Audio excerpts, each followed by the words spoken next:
Hi, everybody. Oops. Welcome back to Kiki Loves Nigeria. I am sorry I had to change the time again, but whenever I'm dealing with Black Acres, you just don't know. You just don't know how much information I have to go through. And the information, it takes hours, hours to go through all this information. So I want to sincerely apologize that I had to change the time. 2 weeks in a row from dealing with Black Acres. Because you guys, they have so much information. It's just unbelievable the amount of information that they have. But I did it and now I'm here. So let me introduce myself for those who don't know. Hi, my name is Kiki. Kiki Loves Nigeria, and this is my show. And on my live broadcast, on my channel, I talk about anything and everything that impacts your repatriation journey or your visiting West Africa. Okay, anything that has to do with you traveling to West Africa or repatriating to West Africa. And the reason that I do this is because I want you to have a safe journey. I want you to go there and have a good time, and I want you to return. So that's why I do this show because, one bad trip to Africa or one bad experience with Africa can turn you completely off of Africa. Okay, if you can't hear me, will you guys please let me know? So one bad experience can turn you off. And I don't want that for people. I want you to, if God puts it on your heart to go to Africa, then I want you to have a good time and I want you to have a safe time. Okay. So that's the main reason why I do this show and why I simply tell you the truth about what's going on in Africa. Now, what are we talking about tonight? Well, we're talking about Black Acres once again. And we're talking about them again because Black Acres has truly impacted this movement to the Gambia. They've impacted this movement in so many different ways. They had a lot to do with people going to the Gambia, which is a good thing, I guess, if you're into repatriating. But they also had a lot to do with people going to the Gambia unprepared. Unprepared. And when you go to Africa unprepared, terrible, terrible, terrible things can happen. Even here, it's just like here. If you go someplace unprepared, terrible things can happen. So that's why I'm talking about this topic because I want you to go to Africa prepared. I want you to understand what you're dealing with and who you're dealing with. So let me say, so we can say our hellos, and then we're gonna go on real quick. Uh, oh, thank you. Yeah, I do. I'm sorry, y'all. Sorry about that. But you see, my family members all in the background. Hold on, let me tell them. Sorry about that. They need to send their grown ASS kids back to America and help the family. I thought so too, only the strong survive. I thought that was a good idea when the kids wanted to come back because I thought that was an opportunity for somebody to send them money. So that way they could get a steady income coming in because the kids could help them because they are clearly running out of money. They cannot survive on this little money that they have, if they have any money left. Hi, Lady London. Hi, Brown Eyes. Hi, only the strong survive. All right. Never donated to bag. But have you ever watched them? Because see, even if you never donated and if you watch them, it's the same thing because they get paid from us watching their videos. So that's what tell you. If you watch the commercials, if you watch their channel, it's just like donating to them. You're making sure they get paid because YouTube pays them from people viewing their videos on their channel. And this person, Bimbo, says, of course they did. They are living lavish lives with your money. And we're about to sing. We're about to see. Are they living lavish lives with our money? Did they live lavish lives with our money? Glad I didn't give any money to them. I knew it was a scam when they started doing that wall. Oh, it was a scam way before the wall, brown eyes. Way before the wall. And that's what I was just, doing this, getting ready for this show. I just couldn't believe it that I fell for that. That I was one of the people who was really supporting them. And I remember it was this lady who used to come on here. I think her name was Visionary of Love. And Visionary of Love used to tell me about Black Acres all the time, that they were scammers, that I was talking about all the scammers in the Gambia. Why wouldn't I talk about Black Acres? And I just told her I didn't believe, I truly did not believe Black Acres were scammers. But I wasn't going by anything factual. I was going by what I thought and what I felt. Okay. My opinion of them.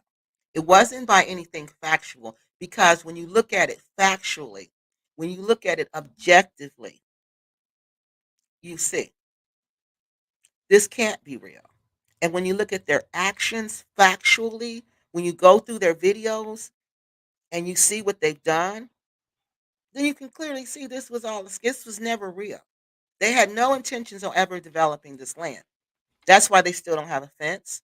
That's why they just now got a borehole with drinking water, but we don't know if they can drink that water. They'll tell us they can drink that water, but we don't know if that's true.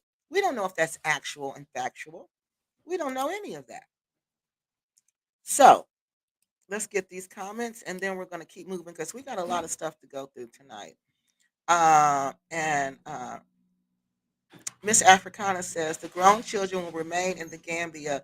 The other grown children with their children were supposed to join them. But they keep saying that. But I don't think anybody's going to join them because I think people can clearly see that these people are hungry and don't have enough money. Because if you seen on her last video, she's on there talking about they don't have any meat. And I'm like, why are you telling people you don't have any meat? Do you want people to donate meat? Is that why you're saying we got plenty of vegetables in the freezer, but we don't have any meat? I didn't get that. But that's her sneaky way of asking for meat, people. The begging all the time. I ain't going to lie. I donated, but then I caught on. But it's okay because Miss Greek, we all fell for it. I told you I pride myself on somebody who's very aware of scams that you can't scam me. You can't just tell me a story and I believe it. But Black Acres told me a story and I believed it. I believed it. Even though what my eyes were seeing was completely different than what they were saying. Even though what our eyes were seeing was completely different than what they were saying. So don't feel bad. We all caught on. We all caught on. That's what makes what they were doing so evil. I got land in the Gambia, but I came back to America. But what happened to it? Only the strong survive. What happened to your land? Did you just leave it there? Is it still just there? Excuse me. Did you get it developed in any way?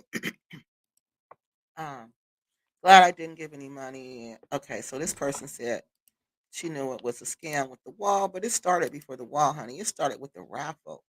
Remember the time that fool Rick watered the plants with salt water? He is something. And then Cynthia, it is what it is. Yeah, that's all she ever says. It is what it is. But what I want y'all to notice is how Cynthia has changed. I'm gonna show y'all these videos because y'all know I deal in facts. That's why I love YouTube. Because YouTube is an excellent primary source. All you got to do is go through people's videos and you can figure out who they are. Figure out who they are, what they say, and what they do compared to what they do. Okay? So that's what we're going to do tonight because I realized we don't even really know who Rick and Cynthia are. We don't. We know what they said, we know what they say. But what did they tell us in the beginning of the story? What did they tell us in 2019? How did they sell us on Black Acres? How did they sell us this lie? Because I bought into the lie. I used to defend them, and everybody who knows me knows that I used to defend them 100%. And that was even after people were coming to me and telling me, they're talking about you, Kiki. And I'm like, no, they're not talking about me. Why would Black Acres of the Gambia talk about me? I've done nothing but be nice to them. I've given them gifts. I've said nothing about them. Even when people wanted me to, even when people argued with me about them, I defended them. So I refused to believe that somebody I visited, somebody I gave gifts to, somebody that I defended, when people were trying to tell me they were left and I was saying no, they were right. I did all of this only for them to start attacking me. And for what? What did I do? You know what I did? I told the truth about Quasi Boyd. That's what I did. They wanted me to continue that lie about Invest, Relocate Africa. So when I researched it for myself and I saw for myself, now remember, people, I didn't even know this man. I didn't even know him. I didn't even meet him to 2 years after I started to research his story. So I had no vested interest. He wasn't my friend. I didn't know him. That story could have went left or it could have went right. It was a story. Now, because I told the truth about what I found and how I found that Cynthia Usamburo, the leader of the Black Acres of the Gambia, was in the mix. She was in the mix. She was all into defaming this man's character and destroying this business. And I'm like, why? Why would Cynthia from Black Acres of the Gambia have a vested interest in destroying Quasi Boy, Art Kathy, and Invest Relocate Africa? You know why? Because people were going to them. We were going to invest, relocate Africa. We were trusting them to help us with our repatriation journey. The money that was going to Blacksit, that money was now headed to Art Kathy and Quasi Boy at Invest Relocate Africa. Yes, everybody was going to them. Most of those people you see over there now, they came through Invest Relocate Africa. But when the Dusty Divas, through their ignorance and uneducated minds, blew Invest Relocate Africa apart, trying to stage a corporate coup when you don't even have an elementary school education. No, I'm just playing. They probably have more than that, but not much more. So when they blew this company apart, that left a hole. That left a big gap. It left people were coming. Y'all got to understand. People were coming. People were coming to Africa. They were coming to the Gambia. They had no place to go because these two dusty divas who were sleeping with Quasi Boy staff members blew this company apart. These people had no place to go after that. So all these other people in the Gambia, including Black Acres, saw an opportunity. This was not Black Acres' vision. This was not their vision. This was Art Kathy and Quasi Boy's vision. This was the vision of Invest Relocate Africa, but it was not the vision of Black Acres of the Gambia to have some type of community, to have apartments, to have housing. That is not what they went to the Gambia for. That is not what they were doing over there when they went there. When Invest Relocate Africa fell apart, when they blew it up, there was an opening. Black Acres said, let me step in here and pick up the slack. Let me get these people. Let me get these people to trust us. Let me present this Marcus Garvey double talk. Let me present this this Pan African double speak. Let me do all of that. Let me talk about Africans. Let me talk about the motherland. Black people suck it up. They'll suck it up. They'll eat it up. And they won't even ask questions. They'll just believe me because I look like them and I'm saying words that they're passionate about. And that's what they did. That's what they did. This channel was not started. This whole Black Acres of the Gambia was not even birthed until 2019. They had been to the Gambia for 3 years prior to that. Guess when Invest Relocate Africa got blown up around that time, that same time, around that same time. Okay, so once Invest Relocate Africa is blown up, there's no place for these people to go. Slick Rick steps in with Dusty Cynthia. They come in and they say, let's get these people. Let's start this community talk. Let's get this money. Because it's clearly about money. It's never been about the community, and I'm about to show you that. They're going to tell you out their own mouths. They went to the Gambia to make money. They went to the Gambia to make money. They didn't go there to start no business. They didn't go there to start a community. They didn't go there to do anything for us. They went for themselves. And everything they do is for themselves. Again, they have no real intentions of developing Black Acres of the Gambia. That's why it's almost 5 years and still no fence. Still no fence. And the fence they just put up was what? Tree stems? Whatever that stuff was, tree limbs. When you're serious about something, you do it. They're not serious about that. They're not serious about Black Acres. The only time they got serious about it is when they saw this is a way. Hold on, y'all.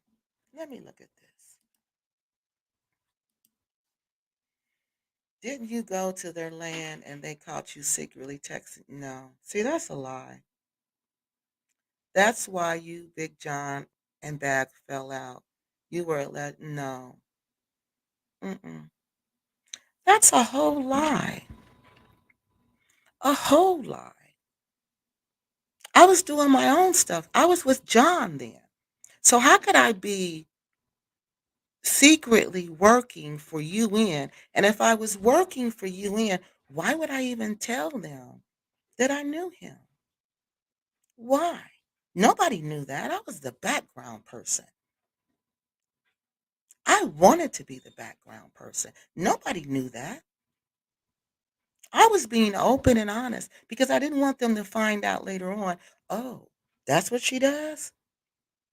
Yes, I'll show anyone how to do research if you want me to. Yes. So I told them, yes, I was open and I was honest. But how could it be a secret if I'm telling you? That that doesn't make it a secret anymore. And how would they know who I was texting? I wasn't using my phone. I was filming. You could clearly see on the video. I was filming on my phone and I was talking to Cynthia the entire time. So that's a whole lie. And that's why you and John, no, no, that's not true. Me and John had a disagreement about um, how he was talking to me. I don't like people to talk to me in a certain tone and in a certain way. Okay. And that's what the disagreement was about. And he had did it one too many times. First time I'm gonna let you slide and I'm gonna correct you. But when you do that to me again, then we can't be cool, because you don't know how to talk to me. So that's how I decided I wasn't gonna be on his show anymore, is because of that. And John is still very close to Black Acres of the Gambia, so that is not true. They've been on his channel several times after he's left the Gambia, and that's actual and factual. So if they had fallen out, why would he be on his show? Why? Why would they go to his show and comment? They're still very much friends. You were allegedly doing research for the UN. No. At that time, like I said, I had moved on and I was working with John from Fulfillment of Our Soul. That's who I was working with because that's where how I went to the Gambia, and everybody knows that who has followed me. They know that's the truth. They know that's how I went, and they know all of that. And if I was doing that, I would simply tell you that. I would simply say, I went there and did a secret mission, and I was spying on them. But as you see on my channel, there was not one video. Not one video about my visit to Black Acres. And I had footage of the house that they weren't letting anybody see but the people on Patreon. So if I was allegedly working for UN, why wouldn't I give him that footage? I haven't showed that footage to this day. So these are called lies and these are called rumors. Okay? No, they don't like me because I proved what was going on in the Gambia. And I saw that Cynthia Usamburo was in that group message. She was in that group message. And instead of her telling the Dusty Divas, this is not the way we need to handle this. You and Quasi, you guys need to talk to Quasi and Art. You guys need to settle this. How do you know he's a scammer? You're saying what you're saying are wild allegations. Where's your proof? She wasn't saying that. She was encouraging them. She was stirring the pot. She was encouraging them to do what they did. But she comes to YouTube and present to us somebody completely different. She presented to me as somebody completely different, as a loving, kind person who truly cares about her community. That's why I didn't tell you all that she told me that her this is what Cynthia told me, kids, so don't get mad, that her kids, her sons, and their friend were planning to scam her subscribers. Now, why would now if I was doing research for UN, that's hot information. Why didn't I do a video about that? To this day, there's no video about that. I mentioned it maybe on a live, but I've never done a video about that. So if I was truly doing research, that is hot information. Why didn't I do that? You see, when it comes to me, you have to make it make sense. And none of this makes sense. If I was doing that, I would simply say that. Now, as I was saying, um, let me go back here. So Black Acres felt like they could fill this gap. Okay, so then they say, well, let's start talking about the cheerleaders. Oh, I'm sorry. I got a comment up here. Let me look at this comment. I'm reading the comment and talking to y'all at the same time.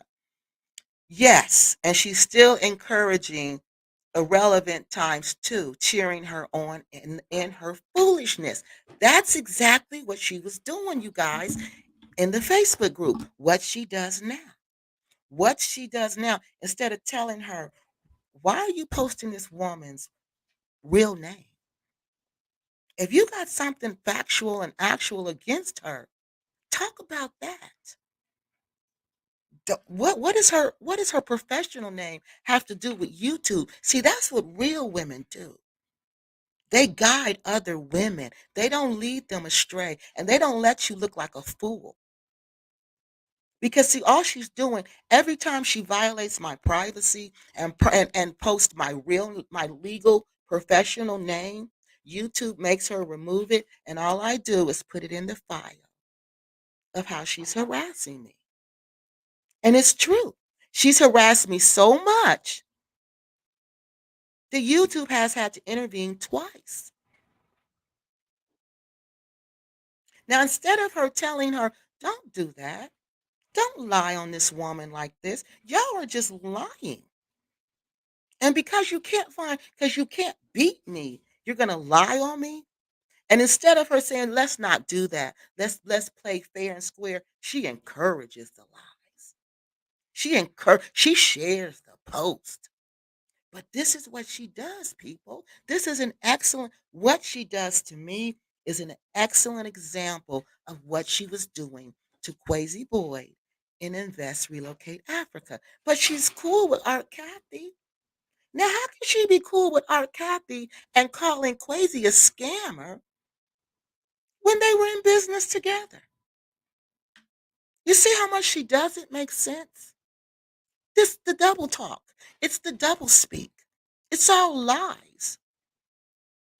They tell you what you want to hear. So that's when you listen and you start grasping it and you start believing it because it's what you want to hear, but it's far from the truth. And this is what she does. This is what she does, okay? She stirs up foolishness and she leads confusion. Like she's going to tell you in this video, I'm going to show you. She tells you she's evil. She says it out of her mouth. I'm evil. I have evilness in me. Yeah, yeah, this is evil we're dealing with. Because why would somebody do, as much as I don't like the irrelevant one times two, y'all don't see me posting her stuff on here. Somebody sent me this girl's passport, her information page on her passport. I don't post that. I don't post personal information. I don't care about your past relationships because that has nothing to do with what's going on YouTube. I don't do any of that. That's why I'm telling you, this lady is trash. She's not even doing what God called us to do, and that's to guide and to teach. She don't do that. She's stirring up the pot, keeping the mess going. Because if I get Crazy Boyd out, I got to keep him out so everybody will trust me and Slick Rick and give us all the money. Because that's what she does. So after she got mad, because I did Invest Relocate Africa, I did the whole research on them and proved that it was all lies. It was all lies. But Cynthia was stirring it up and making you all believe this man was a scammer. She defamed his character so much that you all believed it. That is the ultimate definition of defamation. What has happened to him is the ultimate definition of defamation. So after that, she finds out that she's making comments about me, but I'm still not paying attention, okay? I'm still thinking, well, it don't have nothing, she's not really saying nothing about me. So I'm ignoring it pretty much, right? So I'm in Gambia. No, before I go to Gambia, I make a video. Elvin from Elvin B&B used to broadcast on their channel, do commercials. So Elvin, all of a sudden the commercials weren't there anymore. So I'm wondering what happened to the commercials. Well, Elvin, it was either Elvin or Quasi. I can't remember who contacted me, but it might have been Quasi who contacted me about letting Mr. Elvin come on my show and tell his side of the story why he wasn't allowed to do commercials anymore on Black Acres channel. They said he was a scammer. Okay, he said he was not a scammer and he wanted to tell his side of the story. So I let him do that. All right. So after I did that, that's when Black Acres went on this full fledged assault against me on a live video when entitled The Ugly Distractor. That's what they call me, the ugly distractor.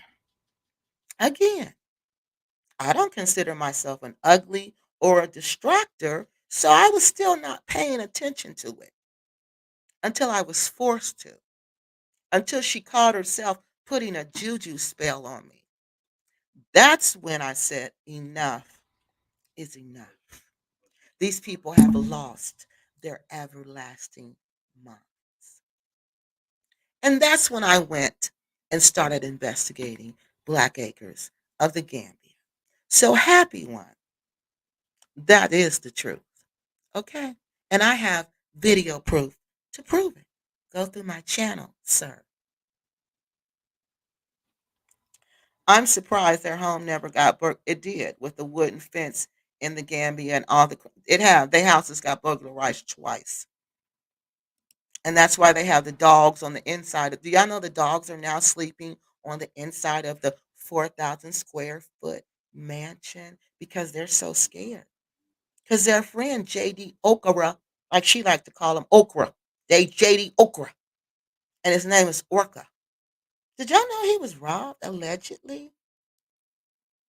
He was robbed, and he was so scared after he got robbed. Do y'all know he left the Gambia? That's who vehicle Cynthia and Rick are driving. They didn't buy a new vehicle. He let them use his because he's not there. He's in the Philippines. We're going to do a video about the retired couples who have been robbed in the Gambia. Yeah, it ain't lovely for them like they want, like Black Acres wants you to believe. No. This man was so scared he left the Gambia.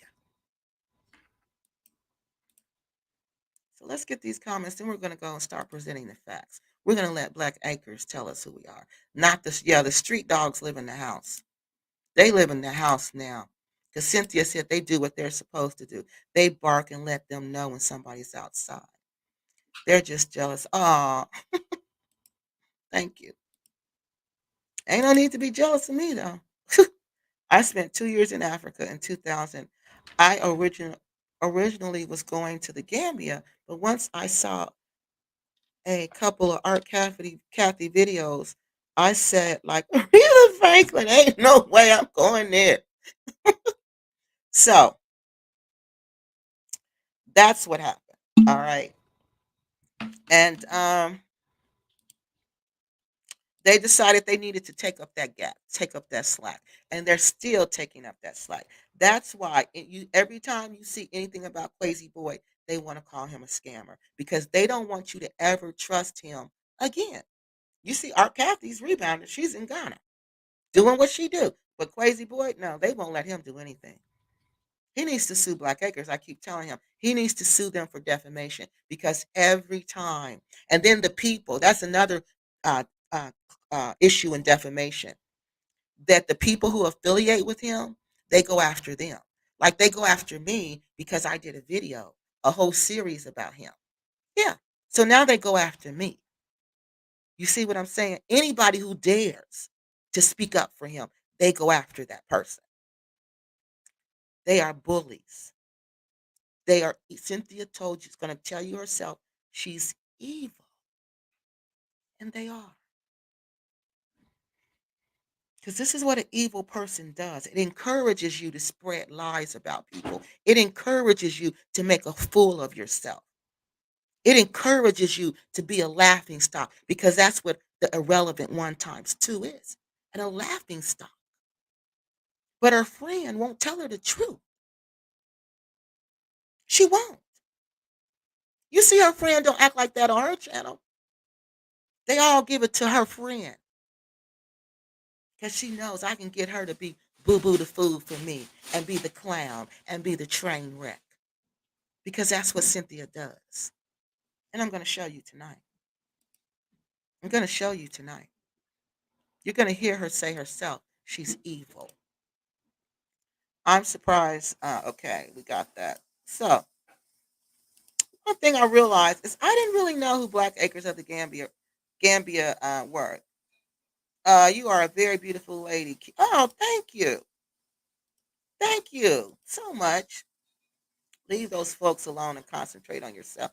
Uh, well, this does have something to do with me. This has a lot to do with me because like I told you, I supported them. And why don't you tell them to leave people alone? Okay? Because Black Acres attacks anyone who doesn't do what they want them to do. So whoever you are, ISA production, you obviously don't know what you're talking about. So you're making yourself look foolish. Okay? So I don't think you want to do that because this video is going to get thousands of views, okay? And you don't want thousands of people to look at this comment and say, "Oh, this person don't even know what they talking about. They just commented to be commenting," because that's what you look like right now, okay? So why don't you take a station break, go through my channel, and watch some more videos before you try to say that I need to leave these folks alone because that implies that I'm messing with them. I don't mess with anyone, sir. I just report the facts.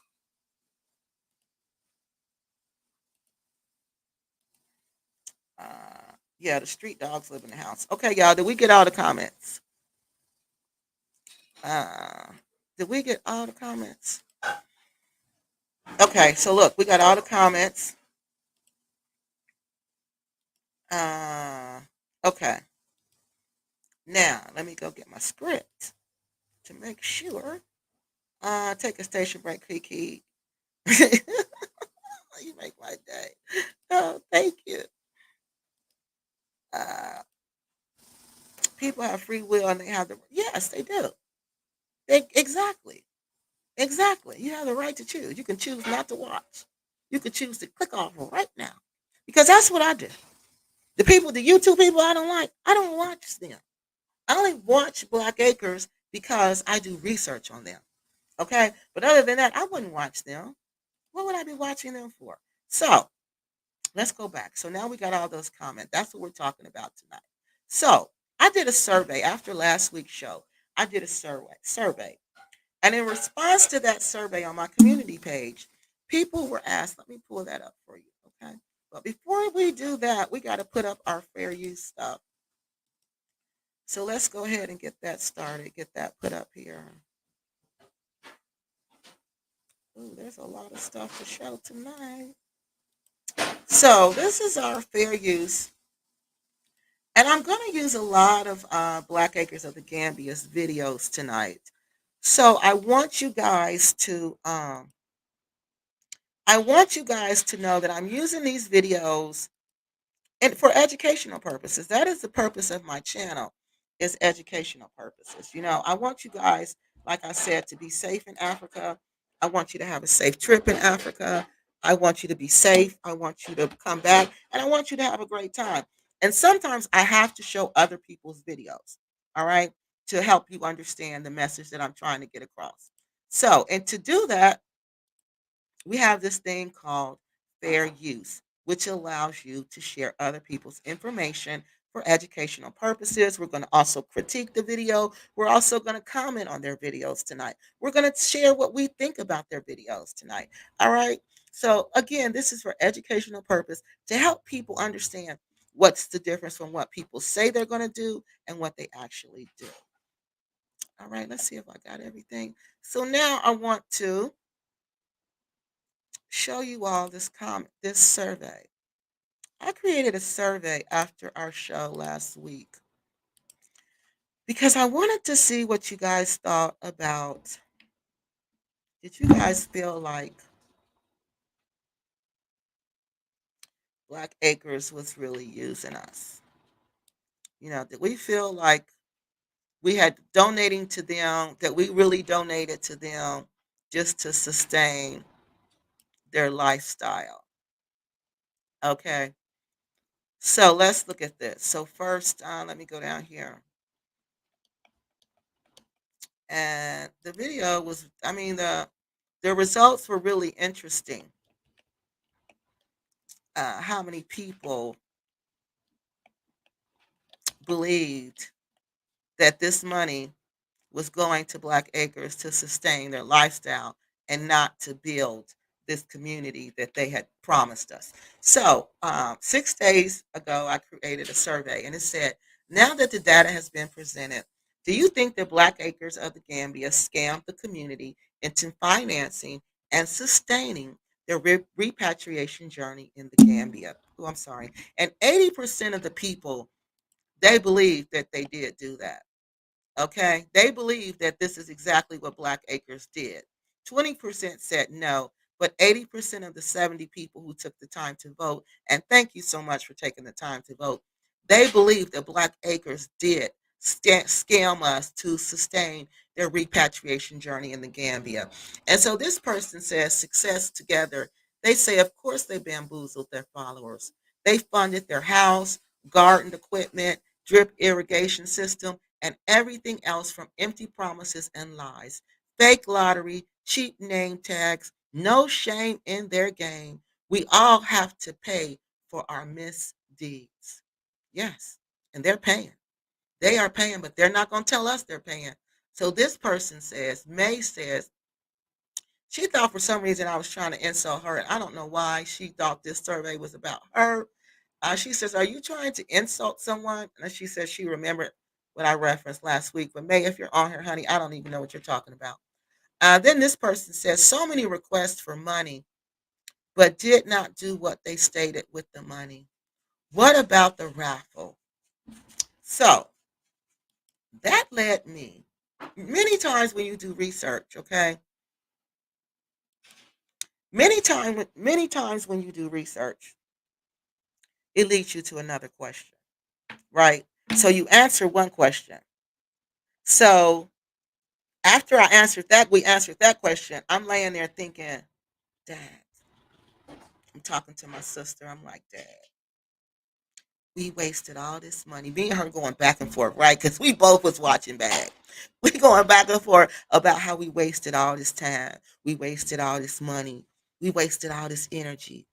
The community did on Black Acres and how they used us. And it was on purpose because we're both looking through this, through the videos, and we're talking about this. And we're seeing these people never had any intention. It is 5 years, almost 5 years. September of this year will be 5 years, people, since they purchased Black Acres of the Gambia. There's still no fence. There's still no fence. No fence.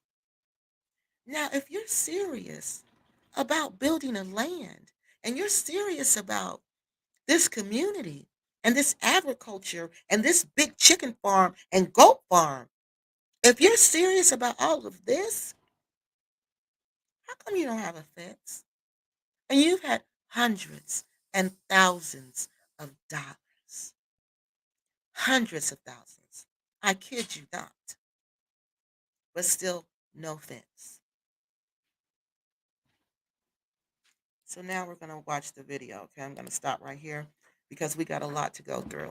So first thing we're going to go through, no fence, no borehole, no fresh water drinking source. Now think about that. They just got one, and it's been almost 5 years. This year will be September will be 5 years, and they just got one. You know why? Because they weren't serious about Black Acres. They had to play like they were serious for us to keep the money coming in, but they weren't serious. If they were serious, everything would have been built by now. So, like I said, we're going to go through these videos. I'm just looking at my notes because I got 2 sets of notes on them. That's how deep I went into them. 2 sets of notes because I don't want to miss a beat. I don't want you people to miss a beat. Because in my personal opinion, these people are the biggest scammers in the Gambia. And then they threaten you after you expose them. They threaten you. Yeah, they threaten you. They threaten you to do all kind of stuff to you. And they do. They do. They really do. They try to do things to hurt you in your real life. And they use their minions to do it, to help them do it, to help them do it. And they do it. And these are the people that we're supporting. These were the people that we were giving all this money to. These are the people who just got one borehole out there. And we don't even know if that's fresh water. We don't even know if it works. They told us it did. But how do we know that? We can't believe anything they say. So, One thing I want you to understand when we listen to this video is that Rick did not retire from the military. So that's a lie. Rick was only in there for 8 years, from 1990 to 1998. If I get any of the facts wrong or the details wrong, please correct me. He started use before he came to the Gambia. They had different businesses. Okay, they did little small businesses, and I think this is because he said he got fired a lot from his job because the other, y'all know who the other are and what he called them. They didn't like him, so they fired him a lot. Okay, so he got fired a lot from his jobs, and he had to file bankruptcy a lot. He said he filed bankruptcy more than he had kids, and he got 7 kids. I'm going to play the video, but I want you to look out for these points. So, they did an Amway business, and for people who don't know, Amway is like a cleaner, household cleaners. Okay, people start Amway where they go house to house to sell Amway. And after they sold Amway, they weren't making much money. Then they started this RNC cleaning service where they went around cleaning houses and cleaning properties. And they said they made pretty good money doing that. But again, they filed bankruptcy. Okay. So I'm about to play this video. Now, one thing I noticed is that they're drinking something out of these bottles. I don't know what it is. If you guys can tell me what it is, please let me know. It looks, if it's water, I don't know what it is. And if it's water, why is the water in a glass bowl, glass bottle instead of a plastic bottle? Okay. So I noticed that this bottle, they drink out of this clear liquid out of these bottles through a lot of their videos. All right. So that's, and then I also want you to pay attention to Cynthia. Cynthia looks like something's wrong, but I don't know what's wrong. Okay. She looks out of it. She looks like I don't know what's wrong. And I want you guys to pay attention to that. Okay. So this is the first video we're going to watch, and we're going to meet Rick and Cynthia Usamburo. For those of y'all who don't know who they are, and I had never seen this video. Never. Let me put my glasses on so I can see it. I had never seen this video.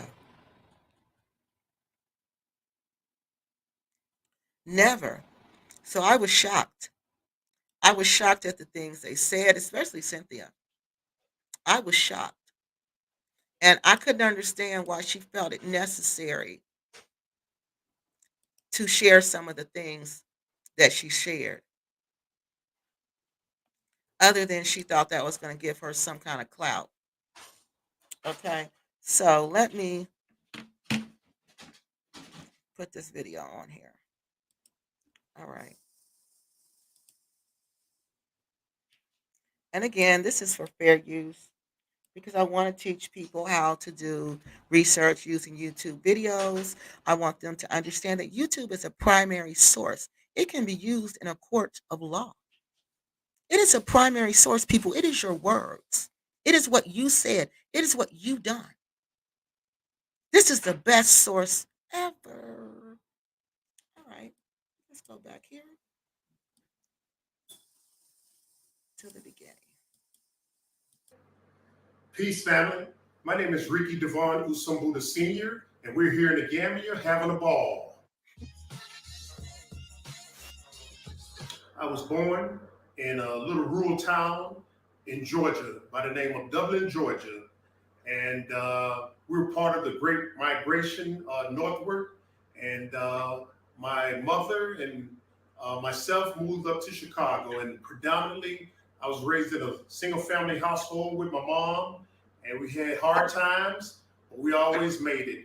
And the thing that I can get out of that is the hustle ethic that I developed. Whenever life dealt me a hard blow, I would find out a way to keep pushing past it instead of just quitting and saying, "Hey, it's somebody else's fault."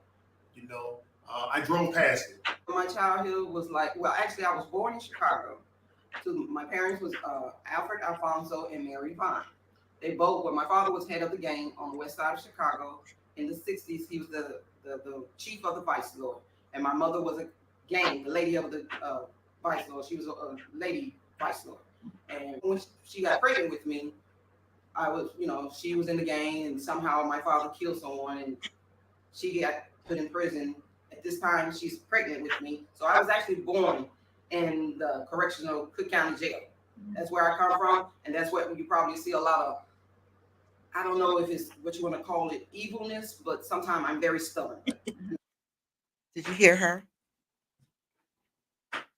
She's evil because she says her father was a leader of a gang and her mother was a gang girl and her mother somehow ended up in jail and she was born in the Cook County Jail, and that's why she's evil and stubborn. Now, people, this is the woman who comes on YouTube and pretends to be something that she's not. She just told you right here she's evil. That evilness leads to stubbornness. She wasn't raised in the Cook County Jail. They don't raise the kids in there. You have the baby and you leave. Somebody comes and gets the baby. So this whole image she wants to paint that she's this hard lady. Her parents were gangsters. Her parents were this. Nobody cares about that. If anything, that makes me think I can't trust you and I can't trust him because both of you all come from unstable households. Neither and dysfunctional, extremely dysfunctional households. So why did we give hundreds and thousands of dollars to these dysfunctional people who come from dysfunctional households? Why? Why? This woman didn't have to tell us that.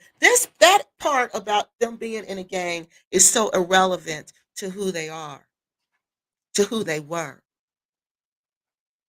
to who they were. But that's all she knows. So she thinks, I guess she thought that was going to give us some kind of brownie points and letting us know she evil. So she been practicing evilness. So she been practicing this witchcraft stuff since before she came to the Gambia. She telling y'all right here, right now. All right. So the question is again, people, why did we do that? Why did we give hundreds and thousands of dollars to people, to this woman who describes herself as evil and stubborn?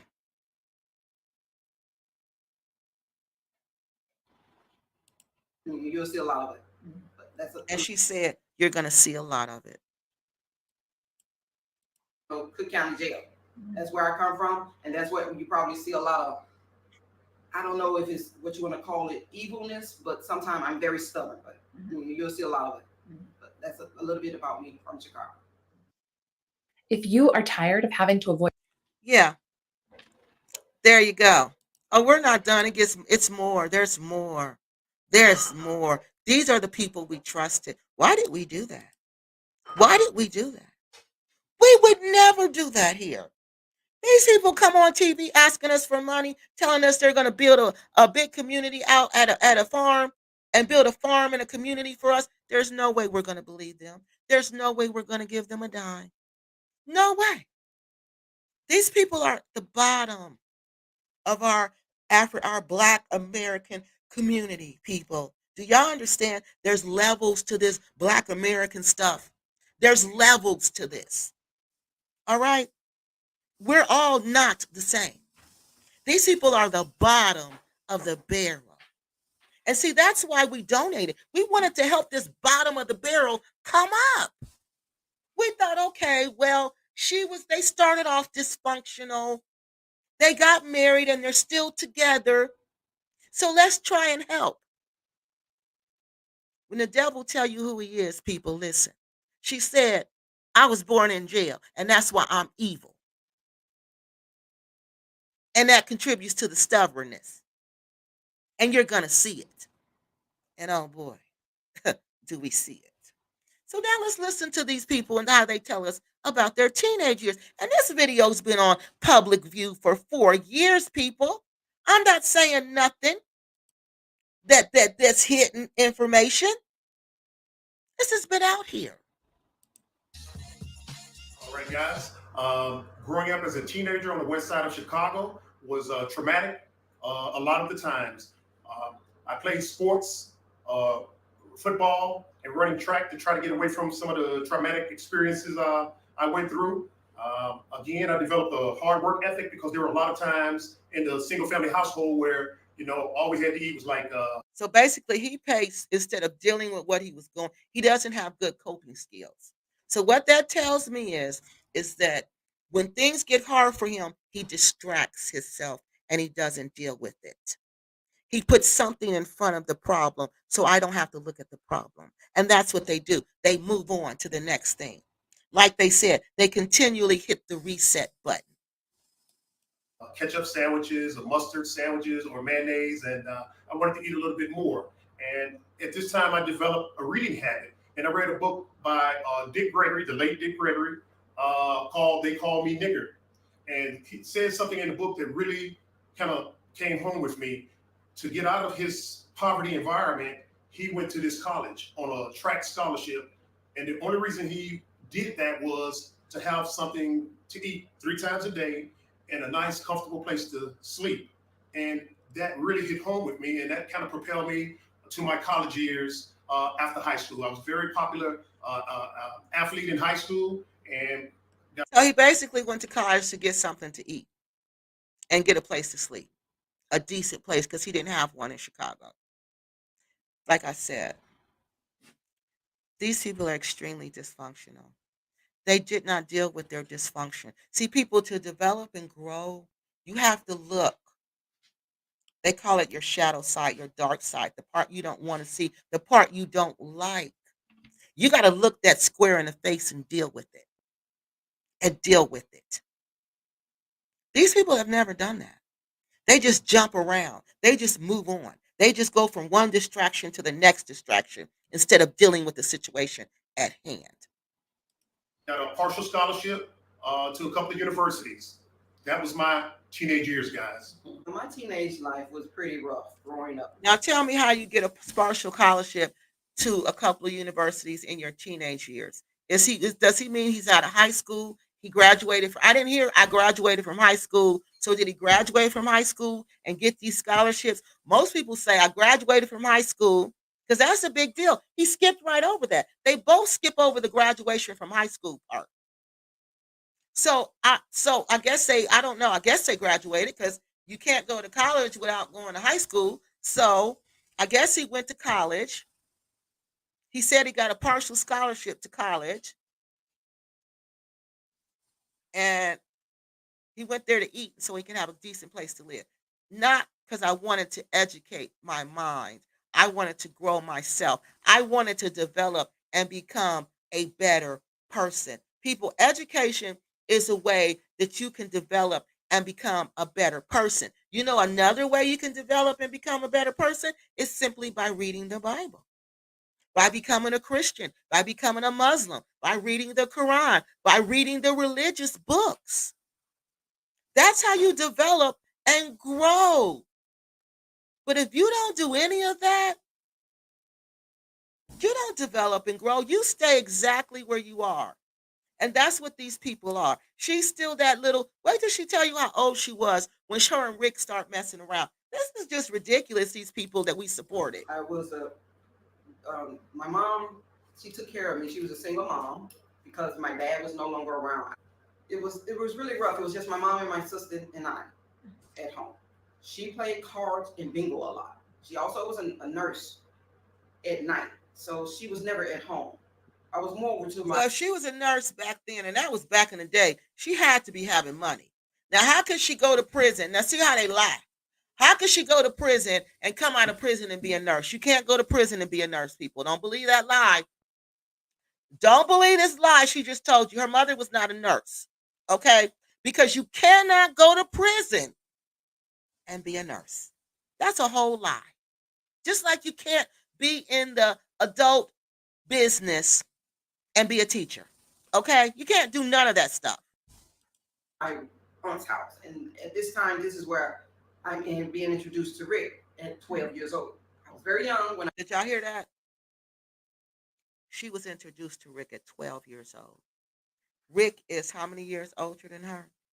3, I think, 12, 13, 14, 15. So she's 12. Let that sink in.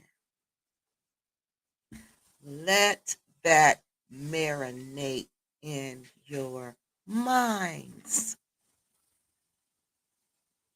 She's 12. He's 15 or 16. What type of 15 or 16-year-old is attracted to a 12-year-old? I was introduced with him. But that was our childhood. Around the summertime, I would go play over there, be with him, because I didn't really have a mom or dad because my mom was out all the time. Dad was never in my life. And like I said, it was very rough coming up on the west side of Chicago. I didn't really know anyone to really train me and show me how to be a teenager at that time. And what about your high school life? My high school life was pretty much bad because I dropped out at the age of, I think I was 15 because I got pregnant at an early age. I was 16 when I got pregnant with my first child. Now see, she said, see how they lie. She said I dropped out when I was 15 because I got pregnant when I was 16. But if you got pregnant when you was 16, what did that have to do with you dropping out when you was 15? You dropped out of school when you was 15 because you wanted to drop out of school when you was 15. See, these people came into the game lying to us. These people came into this game, spin it like these people have been saying, finessing us.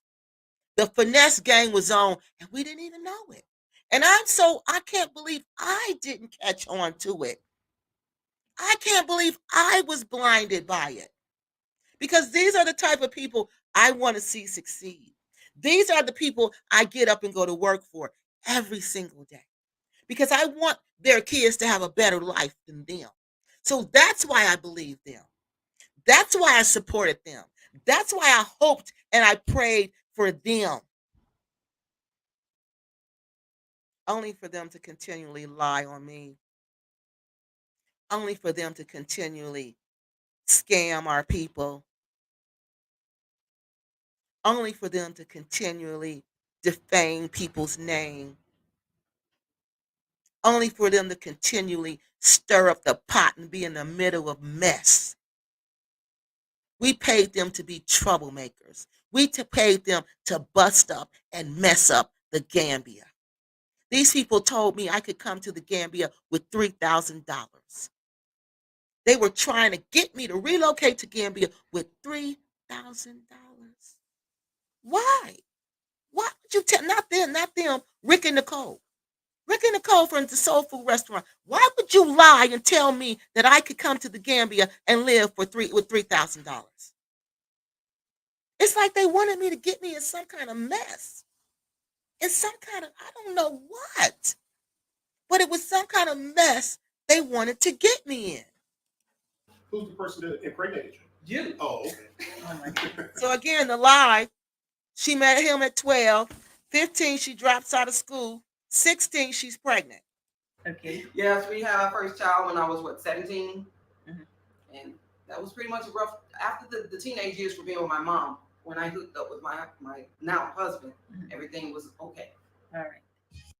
فعلا ودوري يقرا ودوري بادرتي بيدرتس أنا أعرف أسمع عند راسنا. Now they're All adults. right, guys. At this time, I'm in college and I'm becoming disillusioned. Well, see, they're in college, but they didn't even grad. When did they graduate from high school?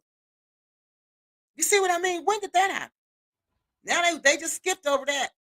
He supposedly got all these scholarships when he was in high school. College.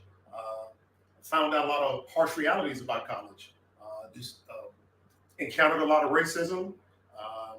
In high school now, it was a predominantly black school, but these two universities that I went to were predominantly white schools. So it was a lot of, how do you say, culture shock for me. At any rate, I dropped out after a year and a half of college. And at this time, I moved back to the west side of Chicago, uh, where I started before, staying with my mom, single family household again. And at this time, I started to experiment with drugs and alcohol, and noticed that I was going down the wrong path. And again, like I told you, these obstacles that I overcome, I decided enough was enough. And so I signed up for the military and didn't tell anybody until it was time to go. That's probably like a month or two before I left. At this time, I'm pregnant and he doesn't know. Yeah, she did tell me. And so I explained to my mom. Now that didn't make sense. When you get pregnant, everybody know the first thing you're gonna do and who you're gonna tell. That's the first thing you're gonna do. Why she didn't tell him? That doesn't make sense to me. That didn't make sense to me at all. Mom, because it's getting time for me to leave. Mom, I signed up for the military. She started crying, made me start crying. But it was something that I felt I had to do to turn my world around because I didn't like the downward spiral that I was headed in. We all know how that turned out in Chicago's West Side. Young black male drinking, experimenting with drugs. So we know how that ends. At this time, I joined the military and finished basic training. And I get a phone call from my now wife, says that she's pregnant. And he says, "Is it mine?" Of course. See what I mean? Is it mine? Why would you ask that? Because see, you wait late to tell me that you're pregnant. Of course I'm gonna ask, is it mine? It's like you had to eliminate people. typical guy response. I apologize, family. But anyway, she said it was mine, and I accepted the responsibility. And after the technical portion of military training called AIT, I went to Chicago to visit my daughter, my wife, and family because all the training was done. I'm about 4, maybe 5 months pregnant at this time. Mm-hmm. Yep. And most of the military time was spent overseas, away from my family. But we did have a chance to get together and develop our relationship to what it is now. You know, married almost 30 years now. Yeah, it'll be 28 next month. Almost 30. Yep. Good job. Just like you just got married yesterday. Okay. And you know, having a kid while he's in the military, it wasn't so hard. It actually taught me. It made me grow up more. You know, he called me up and said, "Babe, I know what we're gonna celebrate now. It's called Kwanzaa." Kwanzaa. And from ever since then, that's when we start celebrating Kwanzaa. Top-notch resume together that would get me hired in order to provide for my family. And when I got out of the military in 1998, I found that those credentials were basically worthless. I had people with 9th grade educations that were my supervisors telling me my education didn't matter. They didn't have it. Of course they would say that.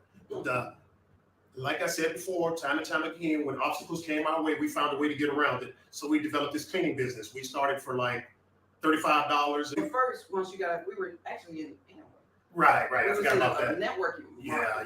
And again, I was, for those who wanted to know, I didn't go to college. Actually, I did go to college one semester. So I became. How did she go to college and she dropped out of high school when she was 15? You see how these people lie? And you can just listen to the videos, people. Listen to what they say. We just listened. These people started off lying to us. Started off out the gate. This is their very first video on Black Acres of the Gambia. And it's full of lies. A stay-at-home mom. He didn't want me to work. I mean, he said if I wanted to work, I can work, but he'd rather me be at home. And that's what I was, a stay-at-home mom. But a stay-at-home mom don't mean that I was sitting around. We actually started a business. That's right. And our business was Usumbuda Enterprises. Exactly. Usumbuda Enterprises with the Amway Corporation. Business development. And how did that go? It went well, but the money wasn't there. Exactly. And you had to try to basically find needles in haystacks to recruit. And You were spending more than what you were making. Exactly. But Was that you want clean, we cleaned it. that was it. Mhm. And how was it juggling work life and like the kids, putting them in school and all that? How was that? Well, I felt the finances were there to do that, but everything else, it wasn't there. At this time, I'm sorry, guys. I'm sorry. We experienced so many bankruptcies, like, pow, you know, and, we had to fight that out. And stuff. Actually, the first bankruptcy was with our 6th child. So I was pregnant with my 6th child with our first bankruptcy. Yeah, we filed more bankruptcies than we had children. Yes, I was actually went into court pregnant with her, getting ready to have her. Right. Did y'all hear him say we filed more bankruptcies than we have children? And this is the person we sent hundreds of thousands of dollars to. and we believed they were going to build this community for us. Are y'all see? I just can't believe we did that. I just cannot. I cannot. I can't. We succeeded with that. Mhm. After that, we got discharged out of that That's right. bankruptcy. Yeah. And then I come back, she's in the chair. Mhm. He wants to know why we are discharged. Right. The events that happen in our life happen for a reason, to make us stronger, tough skin, and to make that transition to something better in life. Because in America, we experienced a lot of racism. A lot of times I got fired. I mean, man, A lot of bankruptcies. we said that, yeah. We was we just had to keep hitting the reset button. Every time we would build a substantial income, racism would come in, and we have to hit that reset button, hit that reset button, hit that reset button. And the children. There's always an excuse. We see that right there. There's never no accountability. You know, he never says, I did this wrong, I did that wrong. That is a crucial part of development, people, when you identify the role you played and how you can make it better and what you could have done to ensure that that didn't happen and that it won't happen again. They never do that. Black Acres of the Gambia, Rick and Cynthia never ever do that. It's always some other noun's fault, some other person, some other place, or some other thing that caused this issue for them. It is never anything that they did wrong. It is never Rick's attitude.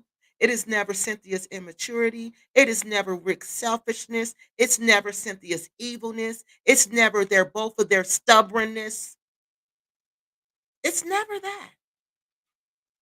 Never any of that. It's never all the lies that they tell. It's always the other. It's always something else causing them the problems. You didn't know anything. Didn't know anything. And so finally, we kind of got tired of hitting every reset button. And we were supposed to move. I'm jumping back a little bit. We were supposed to move to East Africa in 1991 after the war. But they threw me another promotion. She wants to be a platoon sergeant. Yeah. So they baited me in for staying a little bit longer. But at any rate, 2015, this will be the next video. We took a visit over here to the Gambia. We fell in love with it. Went back 6 months, packed up everything that we could, and got the hell out of there. And now we're here. How did your relatives, siblings, and all of them feel about your move to Africa? Wow. Do you want to cover that first or me? They was angry. Everyone was angry Yes. with us. Even Yes. my children were angry Yes. with us. Wow. My son said why we didn't come when he was just a little kid. He was very angry. My oldest daughter saying we're moving too far. My mother-in-law said that when people move far away like that, people die. Wow. I mean, if we stay, people still gonna die. Right. Exactly. We had to do what was right for us, Right. and that was right for us. And my mom, personally, she was very, very upset that I was leaving. And right now, I kind of tell them, we've been in the Gambia for about 3 years. We've accomplished more in 3 short years in the Gambia than we did all 50 years in America. And we're free. And we're free. And we're free. No more stress. No more sleepless nights. That's right. We are free. And on that note, guys, we'd like for you to hit. And that's a big lie. No more stress and no more sleepless nights. When you've been on YouTube over 100 times, that's 100 clips, y'all. I showed y'all last week. 112 clips. But remember, they've said donate in each one of those video clips at least 3 times in each clip. That's over 300 times that they've asked us to donate. But they're stress-free.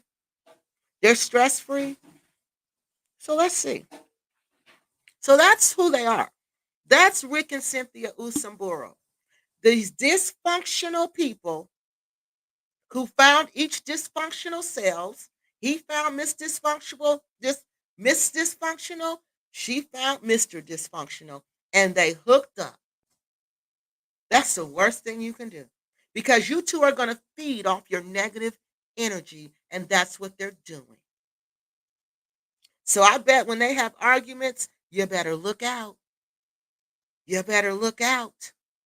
Now, they're in the Gambia. Nothing would work in the United States because of the other, because of the nouns, because of everything outside of themselves was coming against them. They found bankruptcy more than they have children. He lost so many jobs because of the other, and it had nothing to do with him. Now they're in the Gambia. I believe this is the third rental house that they're telling these stories in. Okay. And now they're telling us, they want us to believe that they could not make it here after in bankruptcy, you start completely over. And once you start completely over, the banks are just throwing credit cards at you. They're throwing loans at you. You know, you can get stuff then. So they've had opportunity after opportunity after opportunity in the United States to make it, but they couldn't. And now they want us to believe that they're in the Gambia and they're doing superb. And then I want to know, what do you guys think is wrong with Cynthia? Why is she just looking like the way she's looking? So let's look at these comments. And then we're going to check out another video. We're going to check out how Black Acres supposedly got their money to buy Black Acres of the Gambia. Walking in the mud, burglarized, no vehicle, can't qualified construction workers, but no. Exactly. You want us to believe this lie. You want us, Cynthia, the evil lady, want us to believe this lie. Why? Why, people? Why do they want us to believe their lies? They did more in 3 years in Africa than they did in America in 50 years. What is wrong with this picture? Miss D. Lovely says, and it's true. How does that even happen? How can you spend all your life in America and do nothing? Do nothing. You did nothing. Nothing at all. And then you blame it on America? How does that make sense? How does it make sense, Rick and Cynthia? It doesn't. You all are two dysfunctional beings. Point blank, period. And we believed your lies. This is unbelievable. They rent and eat out. Their children eat out and party. That's what they do. That's what they did with the money. That's why it's gone. They see people, they ran through it. See, one thing, when it's not your money, you spend it differently. It was not their money. So they didn't care how they really spent that money. Easy come, easy go. They lived a lavish lifestyle in the Gambia off our money. Off our money. And now that money is gone. We're not giving anymore. And they don't know what to do because we figured it out. We figured it out. God has taken the blinders off. Thank God. Now we can see them for who they really are. Like she said, I'm evil and I'm stubborn, and you're going to see it. They got in trouble with Child Protective Service. They got in trouble with Child Protective Service and blame it on what? Yes, and they blame, yeah, and that was them. That was all them. That was all them. That's why they pulled their kids out of school, because the school works with all the systems. The teacher worked with all the systems. They are all stress free, and then comes then come the rainy season. But you on YouTube talking about you need some meat. You got vegetables, but you ain't got no meat. There's no stress in your life, huh? No stress at all. Masters in begging. Yeah, he's got a master's in begging, right? Exactly. LOL, says Angel. Edra says he's got a master's in begging. Angel says they rent and eat. Okay. Yeah, they go out, they pay their rent, and look how many times they were at Solomon's. Spice says, look like that because she's not being truthful. Oh, she's looking like that because she's not being truthful. Because I'm wondering, why is she looking like that? She keep looking. Oh, she's thinking of what to say. She's thinking of how to keep the lie going. Like she's thinking about it. Was that part of the lie? Was that the lie I was supposed to tell? Oh, because she keep looking like that. And I'm like, what is wrong with her? Hi, Stephanie. Stephanie says, hi, Kiki and chat. The money went to hiring unskilled workers, redoing failed attempts at everything they tried, constant car repairs, and eating out. But see, they didn't really try, Steph. That's what I'm looking at now. You're not really trying. Because if you were really trying, Steph, you would hire competent workers. You had enough money to. You had enough money to go hire competent workers. You didn't have to hire people who were walking down the street. You didn't have to hire so and so's cousin. You wanted to do that because you really didn't care about the project. You just wanted to show us that you were doing something. That's all it was, to show us that they were doing something to keep the money coming in, because it's no way, even here, it doesn't take 5 years to do anything when you have the money. And we know for a fact they've had the money because we gave it to them. We gave it to them. And Stephanie says exactly. They are stress free. Then, yeah, then comes the rainy season.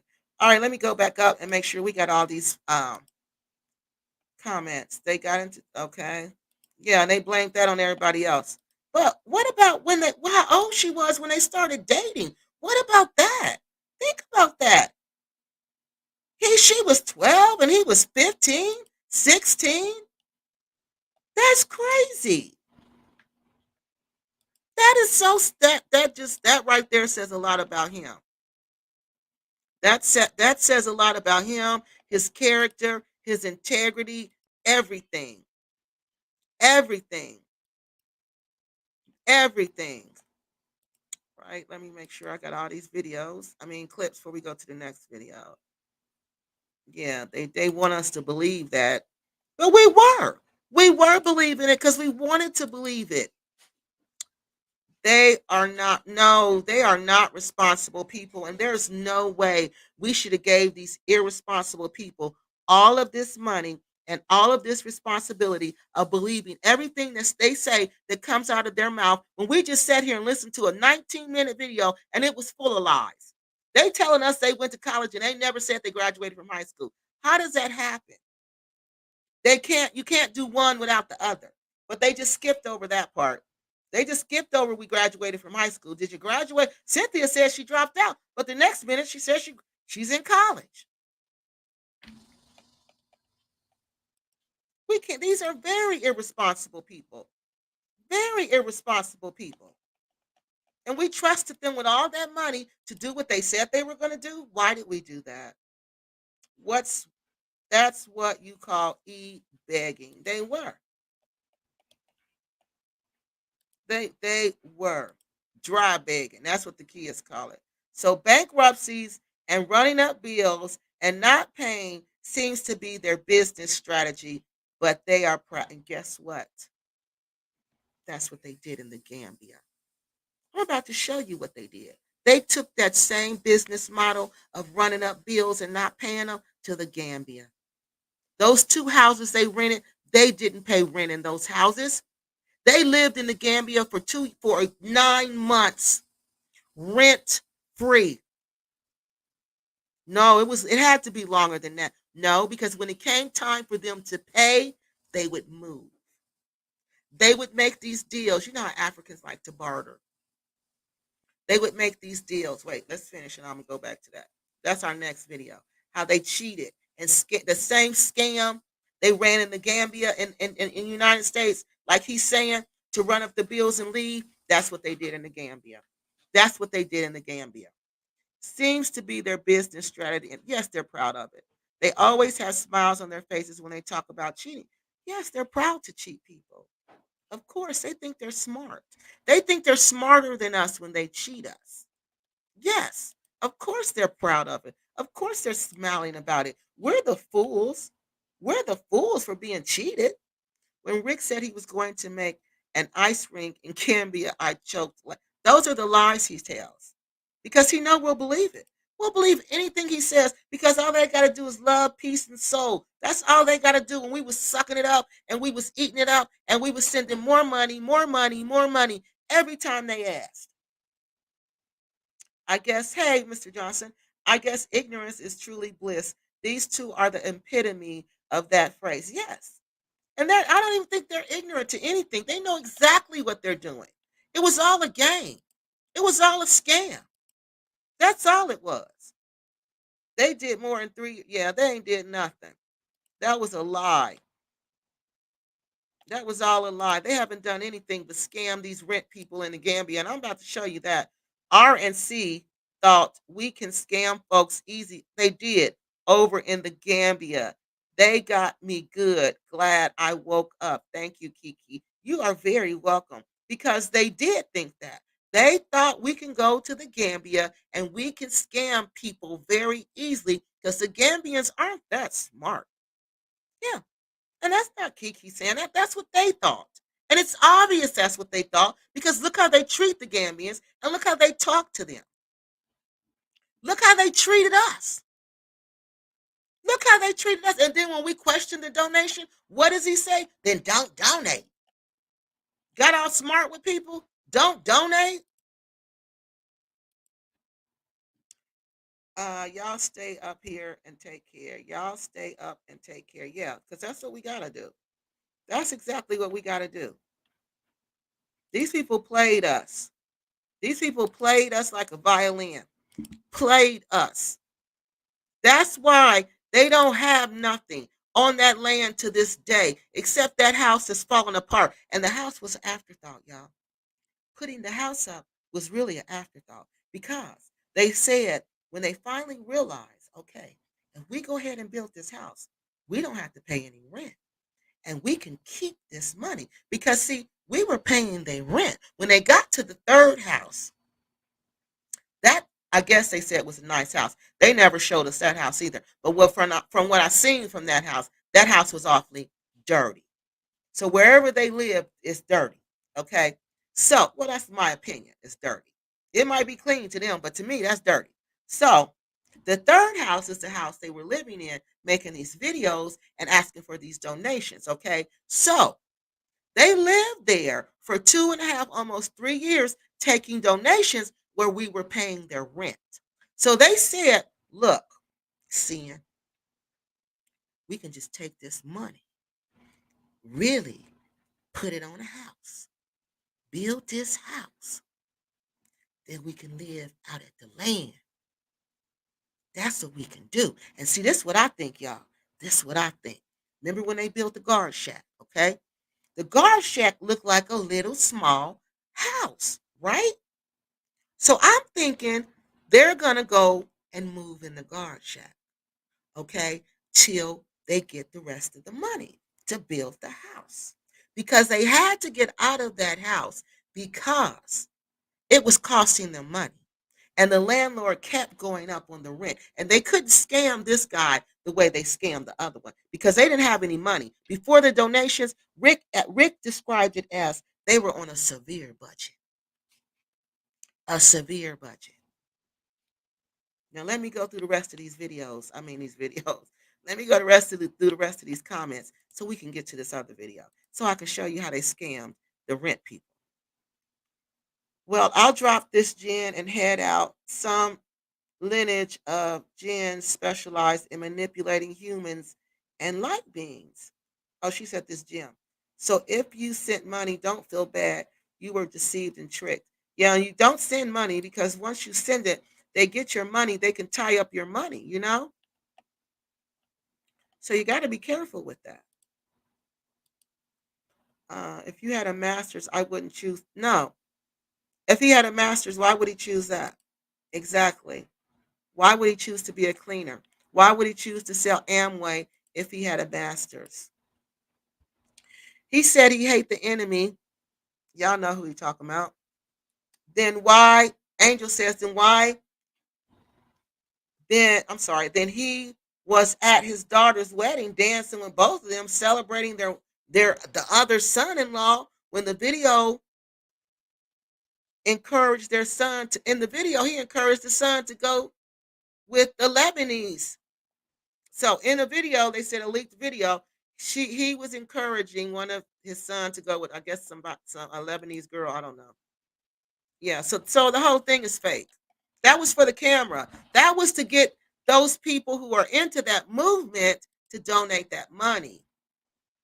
Yes, they was getting the bag, Chat Brown. That bag was getting that bag.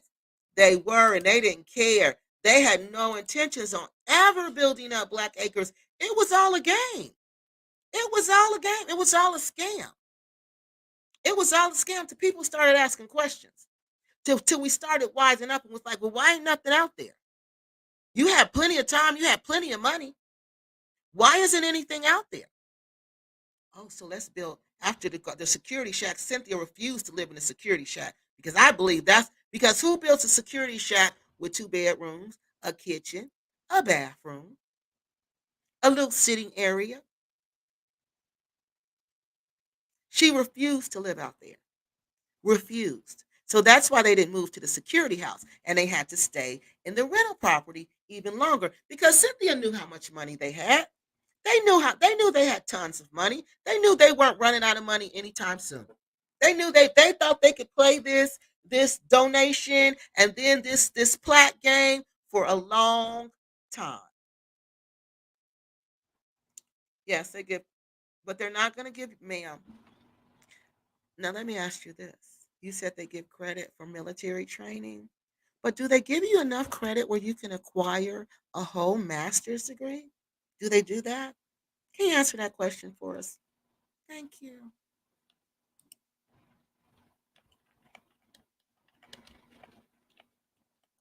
Because Dr. Summer, we know you're a supporter of Black Acres. So if you're going to support them with facts, not what you think or what you feel. Okay? Because we don't care about that. Amway is, yeah, it's one of Kimbo Spice says Amway is never a good business idea. It's not. And it wasn't. But if you had a master's degree, you would know that. Yeah, you would know that. And you could create other business, legit, other type of businesses with your masters. You can't make this ash up. It went well, but money wasn't there. No.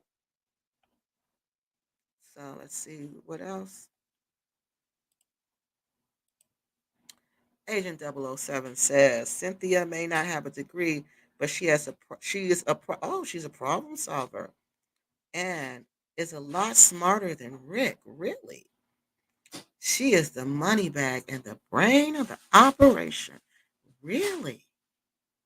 Tell me one intelligent thing that Cynthia has done. Tell me what problem Cynthia has solved out at Black Acres. Please do tell. Did she solve the problem about the borehole? Did she solve the fence? Did she solve the shifting foundation? Please, Agent 007, I would love to present that on my channel. What problem she's actually solved. Because all I keep finding is the same problems over and over and over and over again, which lets me know that you're not trying to solve those problems, especially if you're an excellent problem solver like you described her. Those problems should have been solved a long time ago. We shouldn't be going into the fifth year of Black Acres of the Gambia, and there's still no fence. Why didn't she solve that problem? I'll wait for your feedback. I'm just curious. Hey, I'm just curious. Because a problem solver, man, everything should be together out at Black Acres. He did the 1.5 years of college. It was a mini BS. Oh, like they do for the military people. Yeah, he probably did. Hmm. But he ain't do no real, he didn't go to school for real. You could tell. You could tell by the way he carry himself, he doesn't have a real college degree. Maybe she got, well, why didn't she say that, Mr. Brown? Chat Brown? That's something to say. This is how the story goes when people are telling the truth. You can connect the dots and it makes sense. They'll say, well, I dropped out of school and then I got my GED and then I went to the university. Not I dropped out at 15 and then I went to the university. I went to college. How? You missed a whole part of the story. So that's usually how the story goes. When people tell the truth, you can connect the dots. The dots usually connect across the story. Greek X says scamming folks that's how they did it. Now she went to college. Right now she went to college exactly, but you didn't even graduate from high school. And if you got your GED, why'd you skip over that part? He's got her hypnotized or something. Did you see her how she looking? Oh, she looking like that in a whole bunch of the videos. She looking like that in a whole bunch of the videos. They are so raggedy. Yeah, they are, Mr. Spice, Mr. and Mrs. Spice. They really are. They really, really are. Uh, not eliminate people. Yes, they like to do that. If you come up against them, that's what they like to do to you. And she must think that she has some kind of power because she's been evil all her life. So she probably thinks she's some type of witch or something. Like I told y'all. Like I told y'all. Because why would she come live on YouTube and try to do a spell on me? Of all people. They hate they hadn't paid Gambians for the work they produced and did for months and months. It's not a nationality issue. It's a damn shame from bad. They've been following you guys. Yeah. So they didn't pay the people, huh, Angel? Angel, wow. They didn't pay the workers. I believe it. Because how are the workers going to ever let us know they didn't pay them? They can't come on YouTube. They could, but how do they get to us and tell us? They probably don't even know about any of this. What university? They don't never he said it was a mainstream university. Why didn't he say the name of it? I can name my universities. Why can't he name his? He ain't never named them. Wait. I thought the first child she had is 16. Then she said 17. Thank you. They really messy. Exactly. She said she had it at 16. Then she said 17. They are. One lie after the next lie. One lie after the next lie. But that's why I'm going to let y'all see for yourselves. This may take us a while to pick this apart, but we're going to pick it apart. We're going to pick it apart. There should be a class action lawsuit against them. They took all this money and lied. You can't do that, people. You cannot. This is what they're accusing of Invest Relocate Africa of. But you see, where's Quasi got all this money at? We don't see him doing none of this. But they took that money and they used that money illegally. Illegally. That's what they did. This should be a class action lawsuit. You should be calling the FBI about this. This is a crowdfunding project, people, that they did not follow through on. These people should be on American greed. $3,000. I'm glad you know better than that, Kiki. Yeah, I knew. And I couldn't believe they were telling me that. But I'm thinking, what if I believed them, y'all? Because that was after my mother had transitioned and I was truly in pain and I wasn't even thinking straight. Now, what if I would have believed them? And I would have went over there with just $3,000, me and my niece. Can you imagine? Can you imagine? Agent 007, Dr. Reed said, I have no idea. So let's go back.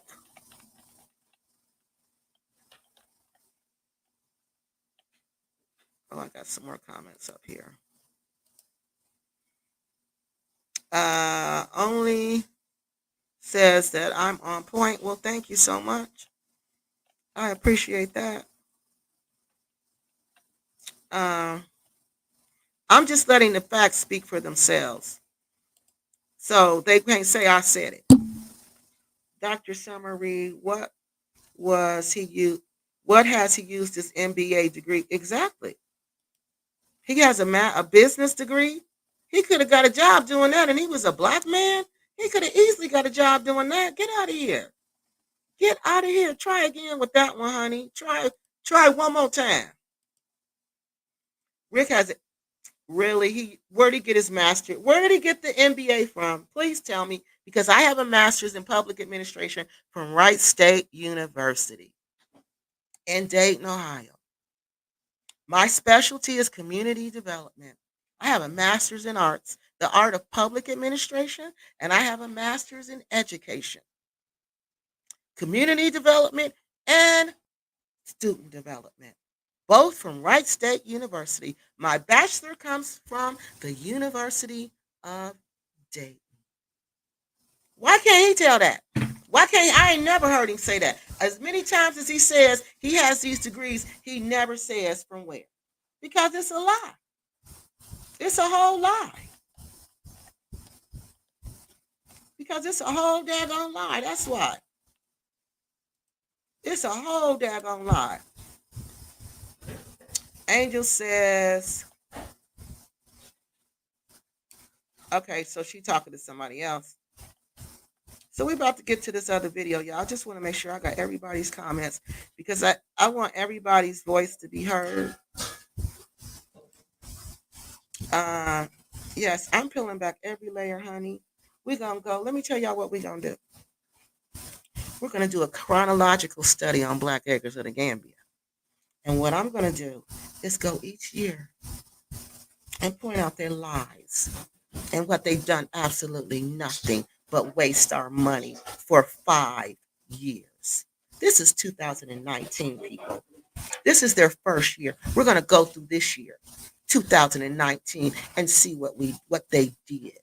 Then we're going to go through 2020 and see what they did. Like she said, I'm going to peel back every single layer of Black Acres of the Gambia. Every single layer. These people were crooks to begin with. These people were liars to begin with. These were dysfunctional beings to begin with. And we trusted them and we believed them. And they did what these type of people do. They lied to us and they scammed us big time. And anybody who dared to point out the obvious, what did they do? They went on a full-fledged attack against that person. Cynthia doesn't even you can tell by the way Cynthia talks, she has no education. That's why I hate to argue with her. Because honey, that's an unfair fight. That is an unfair fight. I do not like to exchange words with her. Oh, Mr. Scent Policeman. Hey, how you doing? I ain't seen you in a while. Thank you for stopping by. And thank you for the $5 holla. Yeah. Uh, she says, oh my God, yes. Oh, it's about to get deeper. I'm about to show y'all how they scammed these rent people and how they supposedly got this money. But remember, they told us too, they went to the Gambia with $6,000. But that's a lie. That's a whole lie. And I'm about to show you how that was a lie. I am not a bad follower. But if you watch the videos, she sees the problem. And well, what tell us? Rick recognizes and defers to her. But what problem have they solved? That's what I'm waiting for. What problem have they solved? Put it here, turn it around here when we stuck in the mud, turn it that way. What problem have they solved out at Black Acres? What about the fence? What about the house shifting? What about the walls cracking? What about the ceiling cracking? What about her child having a condition that he needs treatment for? And she's so selfish, she won't even come back to the United States to make sure her child gets the treatment that she needs. If she was a problem solver, she would do that. She would solve those problems. They would have a security fence so they wouldn't have to have those dogs in their new house because they're scared somebody's going to come in there. Just like they came in Mr. Okra's house, as she called him, Mr. Okra, and his name is Orca. Why doesn't she solve her reading problem? I'm just asking, Mr. 007. I'm just asking. Dr. Summer, we're gonna need to we gotta need to see some receipts. Thank you, Chad Brown. We ain't believing nothing you saying, honey. This channel is about receipts, okay? Don't come on here with your what you think and what you feel. Okay? Where's your receipts? Because I'm giving you mine. I'm giving you mine. Yes, a class action lawsuit. Here comes the seventh bankruptcy. Seriously. This was a crowdfunding project, people. In a crowdfunding project, you have to do with what you say you're going to do with that money. And if you don't, you owe those people that money. Yes, you do. They need to call the FBI and let them know. People were giving $500, $300. People were paying them monthly out of their checks faithfully. You can't do that, Miss VC. You can't do that. If I give you money and you say, Kiki, I want this money and I'm going to build a community for us to live in. I'm going to have restaurants. I'm gonna have properties. I'm gonna have apartments. I'm gonna have single family houses. And when you come to Black Acres, you can stay there anytime you want to. If you tell me that and you take $1 of taxpayer money and you don't do that, they can sue you. They can sue you. Yes, they can. Class action lawsuit because there's so many people involved in this. So many people. And I bet they're older people who didn't have much money to begin with. A young guy went behind the family back and sold them the land to bag. Sadly, the grandmother of the young boy was she was really, I bet she was upset. Yeah, because they went to court over that land. He wasn't supposed to do that. And the family said, you're not supposed to do that. Do y'all know that that's like an ancestral burial ground? Y'all know those mounds? They call them ant hills. They know those aren't ant hills. There's bodies buried in those. Like here, how the Indians are buried in mounds. Those are mounds on Black Acres that the VIPs are sitting on. They know those are burial mounds. They know that. That's probably why the grandmother did not want that land sold because she know that's going to bring a curse. You sold the ancestral burial ground? The ancestors will let you come eat off that land. Yes. They'll let you come hunt off that land. Yes. But they're not going to let you make a profit off that land. They're not going to let you exploit off that land. They'll let you live off the land, but you're not going to exploit and take advantage of people off ancestral burial ground land. And that's exactly what Black Acres is doing. And that's exactly what that young man did. And when they tried to get the money back or when they tried to get the land back, of course, Black Acres fought them in court. And we know what happens when you fight for land in court in Africa. We know it doesn't end well. Not at all. It does not end well. And what do we see what's happening in Black Acres? The cracks in the walls. The whole foundation is empty. You see all the bag members, and yeah, they got to be in their feelings. They have to be. They used to be worse than this. Bag don't have a lot of supporters like they used to. Whenever there is something wrong with the equipment or dealing with the workers or contractors, Cynthia pays attention to small details and asks the crucial questions. But asking the crucial questions is not solving the problem. There's several problems out there that's been going on for years, like the fence. That's never been solved. Like the driveway. They were supposed to pave all of that. It's never been solved. And we're going back into rainy season.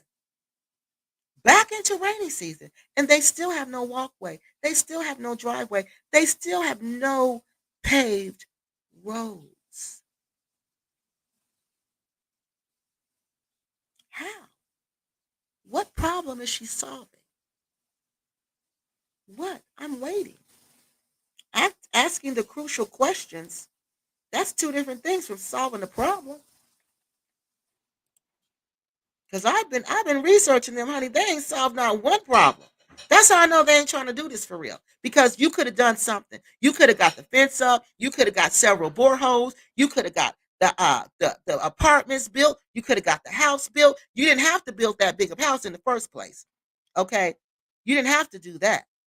You could have did everything you said you was gonna do.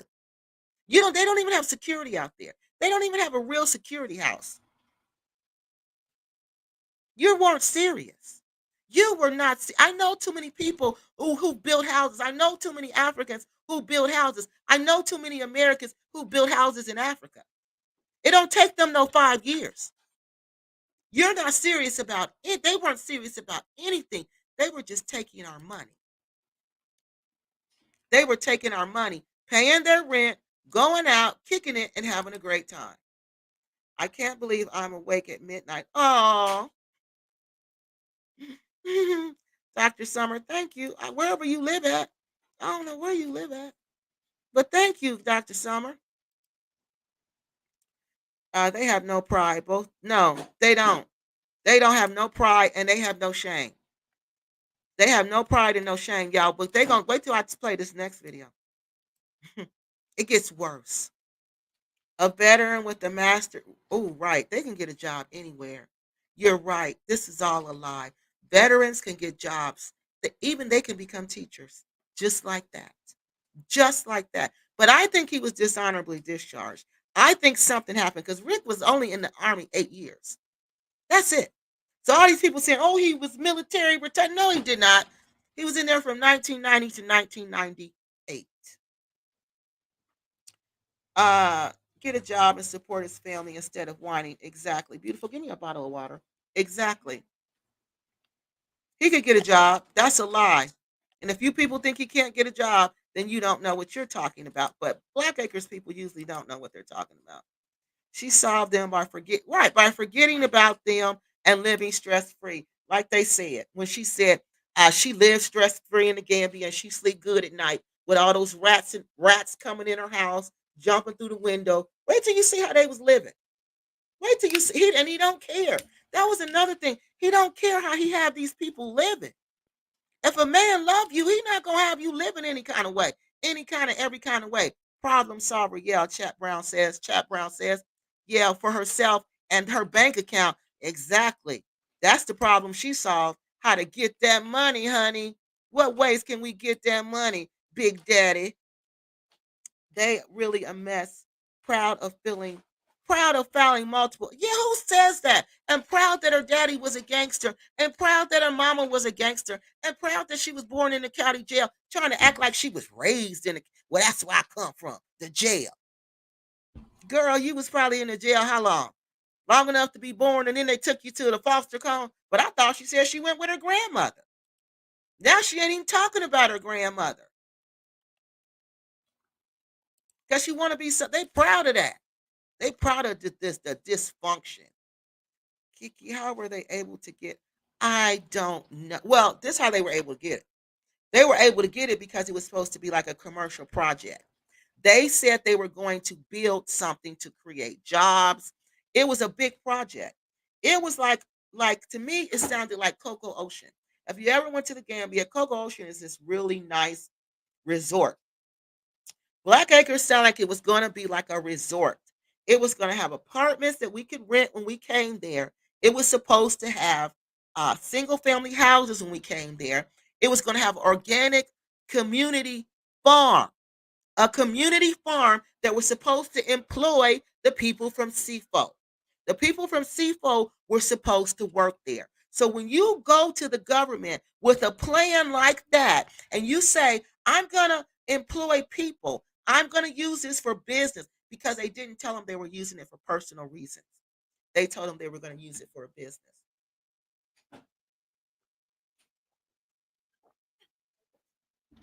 I'm sorry, y'all, I'm thirsty. They told them they were going to create revenue. Seafood is a very poor region. Those people have little to no education. We're going to give them jobs. We're going to give the people jobs. So the government is like, oh, good. You're going to generate revenue. You're going to bring African Americans here. African Americans got dollars. Okay, so you're going to bring them here? Yes, we're going to sell you this land. We're going to let you keep this land. Because the little guy sold it to him. And then they let him keep the, because I'm sure he told the little guy this is what he was going to do with the land, that he was going to develop it and give these people jobs, and it was going to be a wonderful place for everybody. And it turned out not so. That's how they got the land. If they would have went to the government or went, because they had to get the plans approved through the planning department. They did not have down there, I can guarantee you, because we saw the plans where he showed the guy last week, they did not have a single family home with 4,000 feet talking about this is where we're going to live, and we're going to have a security house, and we're going to have a personal garden and a personal nursery. Now, if they would have did all that, guess what? They would not have gotten that land. And they're not going to keep that land because the government is not stupid. The planning department is not stupid. They keep checking on you. And they can see you're not doing anything. You're doing stuff for yourself. You lied to us. Well, let us just come on in here and take this land back and do what we need to do with it. Because no human in the Gambia who's not employing hundreds of thousands of people and generating all kind of revenue can have that much land in a place as small as the Gambia. And they're doing nothing but growing some ill-shaped vegetables because this food is putting cow manure, horse manure, any kind of manure she get onto these plants, putting so much on it that that's what's causing the plants to be ill shaped. Too much nitrogen from the animal manure. But she's a problem solver. Okay. Okay. Okay.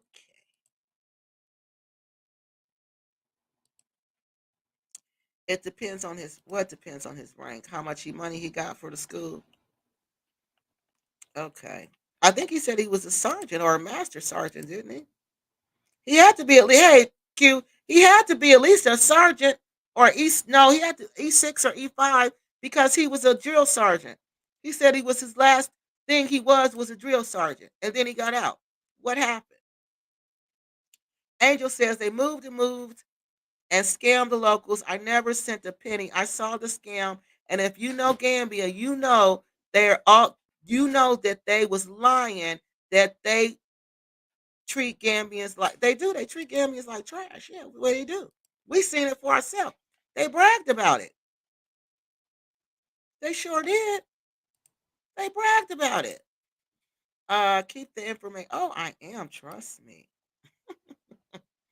Trust me. Because this is ridiculous what I'm seeing now. It is unbelievable. You are teaching tonight, Kiki. Thank you, happy one. Powerful analysis. What's your thoughts on how they got the money to buy bags? I'm about to show you, happy one. They said they were darn near homeless. They were in the Gambia. Then all of a sudden they bought all that land. See, that's what I'm trying to figure out, happy one. Let me take this down. See, that's what I'm trying to figure out, right? I'm trying to figure that out too because they either had more money than they told us. Okay? They either had more money than they told us. But I heard that land was only $6,000. Okay? Because remember, they got this land in 2019. This is before the big surge of us coming over there. We were coming, but the surge hadn't hit. And I heard they sold because a guy didn't know what he was doing. They said he sold that they got all that land for $6,000. Okay. But they told us that's all they came with. So I think what they told us they came with was a lie. I think that was a lie. Because even though they had this rent that they were not paying, now they didn't pay rent in the Gambia. You know how most people have to pay those lump sums of rent? They didn't do that for 9 months. They didn't do that until they moved to this other house. And when they moved to the other house, then all of a sudden, they have all this money for the land. And what I'm trying to see is if we truly bought that land. I'm trying because the donations started coming in. They made their first live video asking for the donations. I believe that was in March of 2020. Okay. They started their YouTube channel 2019. That was also the year that they purchased Black Acres. Okay. I didn't see any videos where they were asking for, but I haven't went through the videos like that. I need to go back and I need to see when did they actually do their ask for one dime of donations. But you got to remember, Happy One, they were getting money all along through their PayPal, through their Cash App. They were constantly telling people to send money. So we don't know how much they were getting through that. We don't know. So we don't know. So I'm still putting the pieces together. But what I'm thinking is they lied about how much they actually came with. That's what I'm thinking, that they lied about how much they actually came with because there's no way they could be doing all the things that they claimed that they were doing and that we saw that they were doing, and they only came there with that little bit of change. No, no, no, I don't believe that. I don't believe that at all. So we got to figure out. That's what I'm putting together now. But I think they lied about how much money they came there. I think they came there. I think they got more. Think they might have got loans and stuff. I don't know where they got this money from, but they obviously got some money, more money than what they're telling us. Okay. Uh, are you? No, I no. I go to the Gambia yearly, but I don't live there. I live in the United States. No, I don't reside in the Gambia. Um, let's see. They got skilled workers, didn't pay them, then say they did not skilled to fool everyone. Angel was saying this. Then to hire more people to do more work, then didn't pay, saying they were not skilled. That's what I'm telling y'all. They never intended on doing anything. Because if I intended on doing something, I would pay people. I would pay people. Like I remember seeing Happy Companion's land. I believe that was his land he showed. And there was a fence, a concrete fence, like walls of concrete around his land. Harmony from the Exodus, family Exodus. Harmony had concrete around her wall. These people had no concrete fence. Harmony had a gate. They don't have none of that. None of that. None of that. But they want us, no, I'm telling y'all, they were never serious. This was just to spin us around. This was to spin us in circles, okay? This was to play games with us. This was to play mental mind games on us. That's all this was about. The mental mind games. That's all this was about. Because it doesn't take this long to do something. Not here, not in Africa, not anywhere. And Mr. Scent Police says you can go to certain colleges with the GED. Hola como esta, shorty? Hey, how you doing? Um, Community colleges. I think the community college here does have a program like that. It's an associate. You get an associate degree from that kind of college, and they had since there were so many dropouts here, they had a program where you could go to, but you had to test into that program. I can guarantee you Cynthia wasn't testing into no program, to no college program, because that woman can't even speak English. She asked, did a daggone snake have legs? And Chap Brown says, Angel, I bet they don't hurt them more than other local Gambians off a different tribe. Don't try to act like that's Black Americans. Okay. I don't know what y'all talking about. Okay. So let's get down here to this video. Did I get everybody? I hope I did. If I didn't, I'm sorry. Okay, let me go down here. If I didn't, tell me. Say, Kiki, go get my video. I mean, my comment. Okay. If I miss your comment, tell me. They had to do a ritual to get. Thank you. Right. They did. They had to. They had to. Because we were blinded. We were all blinded. And they had to do a ritual to get this money. And Miss Evil Lady here already thinks she's a witch, already practicing witchcraft before she came here. So they knew all about this. So let us go to the Gambia and let us get involved with the witchcraft there. Because she's going to tell you about Florida water. How do you know about Florida water? Unless you're doing witchcraft, unless you're doing some heavy spiritual work. That's what you use Florida water for. Make sure purify your hands before you read the tarot cards. Purify your hands before you do readings. She's talking about you can use something there like Florida water. This lady been a witch for a long time. For a long time. She telling you she evil. She telling you she's stubborn. She telling you exactly who she is. And they put a whole spell on us. All of us. Right in front of our faces. And we sat there and sucked it up. He had that hood on his head. Talking about he was putting a spell on us. Bag, bag, bag. Every time we hear bag, we're gonna give them we're gonna think of them and give them our money.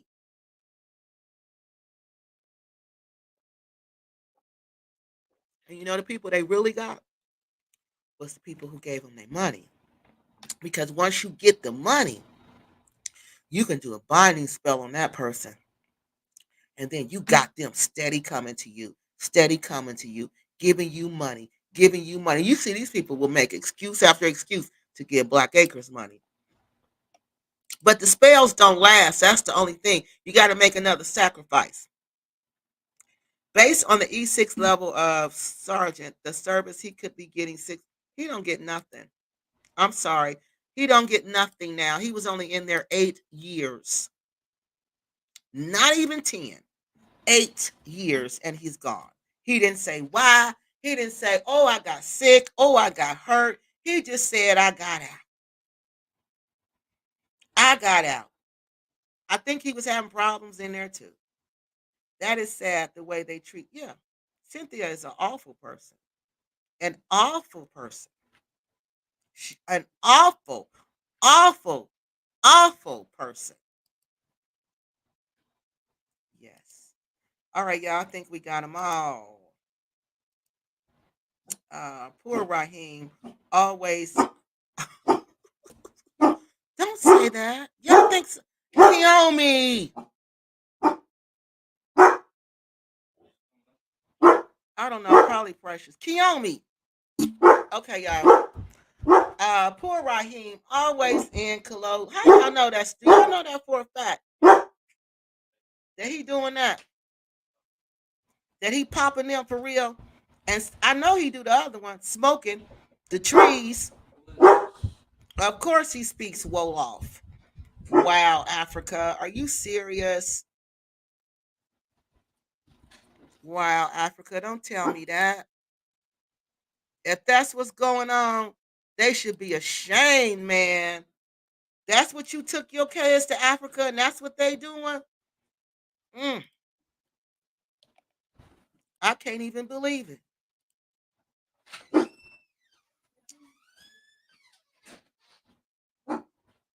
Their youngest daughter is so depressed, working in hotels, chasing the Lebanese men in Senegambia. What? What? Africa, how you know all this? Africa, how you know all of this? Okay, I love you. Bye. How you know all this, Africa? Wow, listen to that. See y'all? Why they putting that's what the price of evil. That's the price of evil. Look what's going on. Look what's going on. This is the price they pay. Was it worth it? Now this is what the streets are saying. He's like, once they're not gonna be serious about you once you lay down with them and you not their wife and you lay down with them, nobody there respects you after that. I'm telling y'all. They don't respect you after that. You just somebody they gonna run through whenever they want to run through somebody. And that's the honest to God truth. They don't respect you no more. Once you've been with one of them, and they don't marry you, that's it. You don't even be supposed to be with them before you get married. Because if you can be with them before they get married, they marry you, they ain't gonna marry you. And most of them don't marry out of their race. They marry their people. They be in arranged marriages. They just be playing with you because they want to play with somebody. That's sad. Don't forget Bags. Oh, the Bagger Studios. Yeah. Bagger Studio was another thing they had started. The bag market. Yeah. Yeah. All of that. This is what they told the planning people. This is what they told us. They could have planted and grew something they could profit from. They don't want. That's what I'm telling you. They could have planted something by now that they could have profited from. Why haven't they done that? They didn't want to. They didn't want to do that. That's too much work. We got to sell this. We got to keep employees coming. We ain't trying to do that for real. We didn't go to Gambia. They didn't go to the Gambia to do this. Did you hear them say one time in that introduction video that they came to the Gambia to start this Black Acres? No. This was an afterthought. This was after Crazy, the Dusty Divas blew up Invest Relocate Africa. They saw a gap in that market and they wanted to come in and get it. That's what happened. That's what happened. We're going to go through these comments and we got to get back to the video. If Rick takes care of his family's responsibility, why does he have exactly?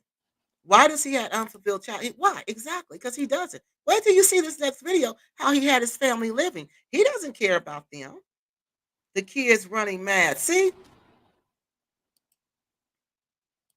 He doesn't care. No man who cares about you will let you live like this. No man that cares about his kids will let his kids live in an environment like those kids were living in. No man, woman, child is going to do that. Kiki Africa knows some insights. I see. Honey, I see. I see. Africa, you're saying what I suspected. But I didn't know it was that bad, honey. I hope he ain't doing that. Kiki, most of the vegetables you see were brought from the local market and were given to them from Omar and their workers. And that's what I heard a long time. That's just what I heard a long time ago. That those collard greens weren't growing out there. That they were growing. The older lady that used to be out there and Omar were growing those collard greens and bringing them to bag. That's why they would just like look like they was just stuck in the ground because they were. They were just stuck in the ground. Bags stand for bags of money. Yep, and that's what they had. They had bags and bags of money. Agent 007 Greek says, you are joking about Cynthia. Cynthia is dumber than Rick. Yep, she is. She really is. Uh, Kiki, remember Bags said apply for all the credit cards just before leaving the U.S. and came with that money. And see, that's what they did. They had to have come with that money. They were able to get full lines while in full loans while in the Gambia. And see, that's what I think too. I think they were still getting some kind of money here because they said they paid $6,000 for Black Egg. They didn't say it. This is what I heard. But if they paid $6,000 for the land, where did they get the rest of the money to live off of? They had to do a ritual to get that money. Okay, we said that. Yeah, they did do a ritual. I believe that. I believe all of that. Okay, we got all these. All right. Now let's go right here. I think some more popped in. If Rick takes care of it, okay, good. We got them all. All right, now this is what I want you to see. How did they get the money? The happy one says, Kiki, how did they get the money? I'm still trying to figure that out, and I'm still putting the pieces together. But what I think, according to them, they got the money by scamming the rich people in the Gambia. So we're going to stop sharing this video, and then we're going to look at this other video. And this video is called we looked at living in the Gambia. This one is called Now, all of these videos are on Black Acres channel. And you can go there and look at those videos in full and in the right speed if you like. So now we're going to look at a video explaining how they lived rent free in the Gambia. Okay? And they're bragging about how they scammed these owners. All right, are y'all ready? So let's go. And we're hoping that you have a magnificent day today. On this video today, we're talking about, guys, is how when you move to the Gambia, how to negotiate 1 year's rent free. Basically, 1 year's rent free. That's what we want to discuss on this video, okay? And as always, I'm a numbers person, so the first thing you need to do is determine the budget. How much monthly rent can you afford? That is the first thing that you need to do. And after you do that, then you need to look at how long you want to stay at this particular place. And after you figure that out, then you need to make sure that you're talking to the right person, whether that be the owner or an agent or somebody who can make a decision. You don't want to be talking to the wrong person. And let me interrupt right quick and say this right here. A lot of times there's some excess baggage that comes with rental property over here. And that excess baggage is the security man. And when we moved into, this is our third one here, we'll talk about that in a later video, but the first two properties we moved into had security men. And you want to try to ease them. Okay, look, this is what I want to know, y'all. Y'all see this bottle right here? These bottles are in all of their videos.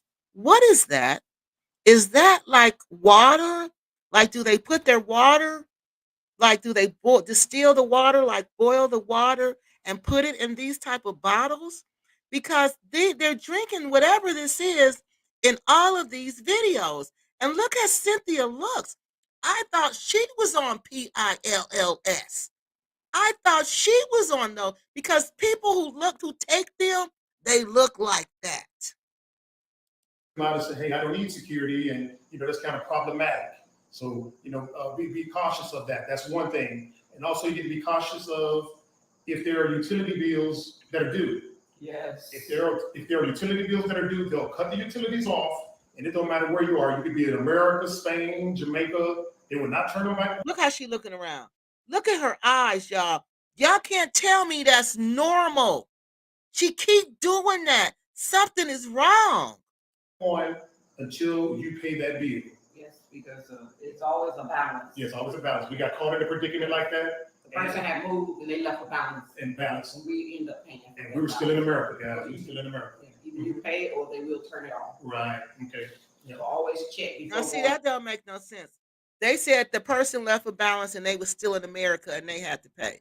How does that even make sense? If y'all was still in America, how did y'all owe anything in the Gambia? Y'all didn't even have a house? I'm confused. Into the apartment that you rent. Yeah, and ask the agent or the owner, hey, are there any outstanding balances on the gas or the utilities or lights or the water? You need to know that up front. Going into the next thing, guys, after you've done all that, you need to ask for a complete showing of the property. You want to see the inside of the house as well as the outside property. And once they take you around like that, you should be making mental notes or writing down, well, yeah, the ceiling is caving in, and this place here has a lot of rodents, or this place needs a paint job. Now listen, he said, write it down. The ceiling is caving in one place, and there's a lot of rodents in the other place. The two places they're moved in, those are the two houses that they lived in before this house. The ceiling was caving in one, and there was a lot of rodents in the other. Or the utility, the electricity doesn't work. You need to be putting that in your mind as you're walking through looking at the property. Now, after you've done that and you gotta, summarize what you've seen, you'll say, well, we're still looking at other properties, and if we decide to rent this one, we'll give you guys a call back, and then you kind of leave, take notes and stuff like that. And you gotta go home and kind of discuss things, all right? Yep, all right. So the way we negotiated our first 3 months rent, and we'll show you some pictures of the properties too, guys. All right. So let's look at the properties. This was the house they lived in. This was the house that this man moved his family in because he negotiated 3 months free rent. He was supposed to get 3 months free rent. He agreed that he would fix up this house. But as y'all can see, it ain't fixed up. He said he would fix up this house, right? And they give him 3 months rent up front free. Then the rest he would pay.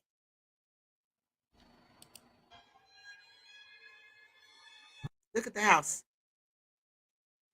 This is the house that this man moved his family in the Gambia. We don't even live like this in the United States because this house will be condemned.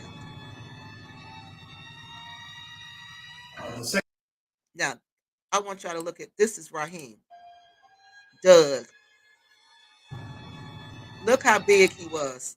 I didn't even realize that was him. I was trying to figure out who this boy was. I said, who was that? I don't know who that is. This was Doug. Look how big Doug was. Look at his muscles. Look how big he was. That don't even look like him now. He's so little now. the second property looked a lot worse than the first one. Yeah. Now he said that was the first property. He said the second property looked worse than that. But that was only look now. It was only in the looks category. But the first property, we were walking, and a lady heard our American accent and said, "Hey, you guys are from America?" I said, "Yeah, And so we had told the lady we had moved here. So she said, "Well, I have some rental property because we were staying in a hotel at this time." Yes. And let me interject something else now. At this time, we had just made it to the Gambia. We were staying in a hotel. And my family, my wife and my 4 kids at the time. That was 3, wasn't it? Yes. Yes, 3 kids. And everybody's just ganging up on me, "Dad, why you got us here? We don't like you here. We want to go back to America. We're in this hotel." And I was like, wow, what am I going to do? So anyway, I kind of gave him a little pep talk and stuff. So when we walked out, we ran into this lady. We was on our way to get something to eat. Probably so. And so we ran into this lady. She's a Gambian that stays in America, in Atlanta. So she took us by her house and stuff. When we looked at it, nobody liked the house except me. But it was okay. It was a start. So we were looking at some of the things that I just discussed previously. And, it was like, a starter house. It was a bad house. Yeah, it was a bad house. Bad Not house. a starter house. Yeah. Well, anyway, we got pictures of it to show you how bad the house looked. Now this is the only So, this is the only picture of that house. Now can y'all believe we got that? pictures of it to show you how bad the house looked. This is that house. We can't even see how bad it is on the inside. Just look how it look on the outside. So anyway, we started negotiating, and everything in the Gambia is negotiable. You do not have to accept the first price. Everything is negotiable. So they offered us when we went back to the people and we said, "Hey, we might be interested in this. How much is it?" And so the lady said, "I can't remember the amount. That's really irrelevant." But we said, "Hey, that was too much." And so this is part of the negotiating. So the lady tried to make the deal sweeter. She said, "How about if I just give you 3 months rent? You pay for 3 months and you get 3 months rent free."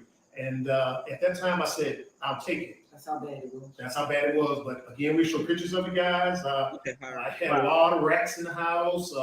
Late at night, in the ceiling, you can hear lizards or rats running.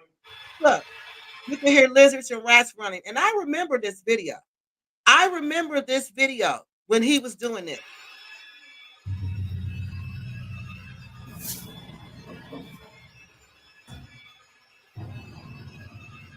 This is how they living in the Gambia, y'all. But it's stress-free and it's wonderful. I don't ever want to come back to America. I'm enjoying living with the rats. I'm enjoying living with the ceiling falling down. I'm enjoying the lizards on the ceiling at night, on the roof at night.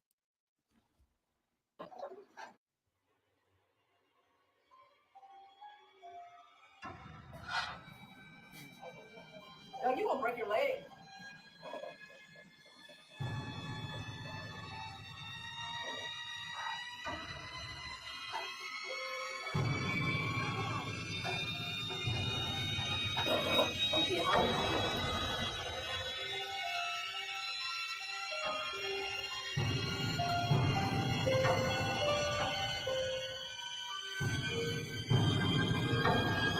Now this boy doing all this to kill this rat because y'all know what? Them rats in Africa, they not like our rats. No. No, these rats are smart. They real smart. Okay, and they drive you crazy. Like you hear them all night chewing on stuff, and just it's like they be working your brain. They be working your brain. When I was in Nigeria, I stayed in this one place. That lady had a mice problem, but you know what? I think why she had a mice problem, honey, because she was cooking pepper soup with with the rats. Yeah, with the grass cutters. Cause some people like grass cutter pepper soup. So I'm like, cause the rats I was seeing there was huge. They was like cats. And I said, there ain't no way this woman could be trying to get rid of these rats if they walking around here like cats. And I'm the only person screaming when I see them. So they would be on the roof at night trying to get into your little room or wherever you was living, and you could hear them digging. It was crazy. It was crazy. Crazy. So I know what these people are going through. I know that torment.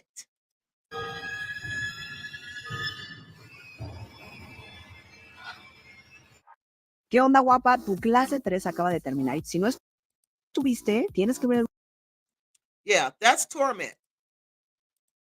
Yeah, she cried every night. And we'd be sleeping, I touch her, and she jump like some. She cry every night. She sleep because she jump every time he touch her because she thinks something crawling on her. And then she gonna say, but I wouldn't trade it in to come back to America. Was crawling on her and stuff, but that's just how bad the place was and stuff. And so once we got that place, we were on a severe budget now because again, in the previous video, we told you we still had these two. Now explain to me, what is a severe budget? When they get to the second house, now they done left the first house. They didn't pay no rent. They stayed there for 3 months, and the next 3 months when they were supposed to pay, they moved. And that's how they ended up in this worse house because they had to hurry up and get out of that house. They had to hurry up and get out of that house. So they moved to this dump with the rat problem. 40-foot containers in the port. So we had to find a place that was kind of like willing to work with us and stuff. And so this was Part of the budget plan. this was a part of the budget. And let me throw something else in now, guys. A lot of people that we know from America, when they move to Africa, they sort of like go in a different mind frame. Now in America, we didn't have a driver, we didn't have security, we didn't have a maid, we didn't have whatever. We didn't have any of that stuff. So when we came here, we didn't want it. Because we had children to do Yeah, we had children to do it, and that sort of hurts you on the budget when you come here. You get you a taxi driver, a chauffeur. Look how she look, y'all. Y'all cannot tell me y'all don't notice something's wrong with this woman. What is wrong with her? A maid, security man, and just all that stuff. All that is unnecessary in the beginning, guys. And I'm not saying we won't do it later on, but when you're just getting here, don't need all that. Yeah, that's too much. So he's telling us you don't need a security person. He's telling you you don't need security. And guess who did not have security? Veronica. One of the ladies who passed away in the Gambia, whose house was broken into twice, she didn't have security. No, she didn't have security. See, they promote this whole lie. You don't need security in the Gambia. But Mr. Okra, your friend Okra, was so scared after they broke into his house, he gave you his car and ran to the Philippines and too scared to come back to the Gambia. And too scared to even talk about it. Too scared to he took the video down. I'm trying to find the video. The video ain't even there no more because Black Acres probably said something to him. This is our third compound, and this is the best of them all, and we still don't have security. Nope. And no maid. Yeah, and no maid. We do it all ourselves because we got children here to do that, right? Yes. Okay, so, all right, guys, we briefly discussed how we were able to move into our first rental property here in the Gambia with 3 months rent free. Now, we didn't stay out the length of time, which was 6 months, because once we got the trailers out, we wanted out of that place. It was just that bad. Yes. It was just that bad. I mean, So the second house, when they got the trailers out, they stayed there. They got the trailers out. They didn't stay for the other 6 months. They trying to say, oh, we got the trailer house out and the house was so bad that we moved. No. They knew they were moving. They had no intentions on staying in that house. That's why they went in that house with those rats. Horrible. Horrible. One bathroom. Yeah, one bathroom in the house, and it was in our room. They had to come to our room. And this was their house, one bedroom, and they have to come through their bedroom to go to the bathroom. It seemed like I remember videos in this bedroom though. It seemed like I remember this picture of this room. Or maybe I saw this video before. And that's how they live. This their bathroom. Imagine the rats under here, y'all, and the roaches and the water bugs. And look, you got to climb up the step to get into the bathtub. I bet you the bathtub didn't even work. Wait till he tell y'all how he took a bath.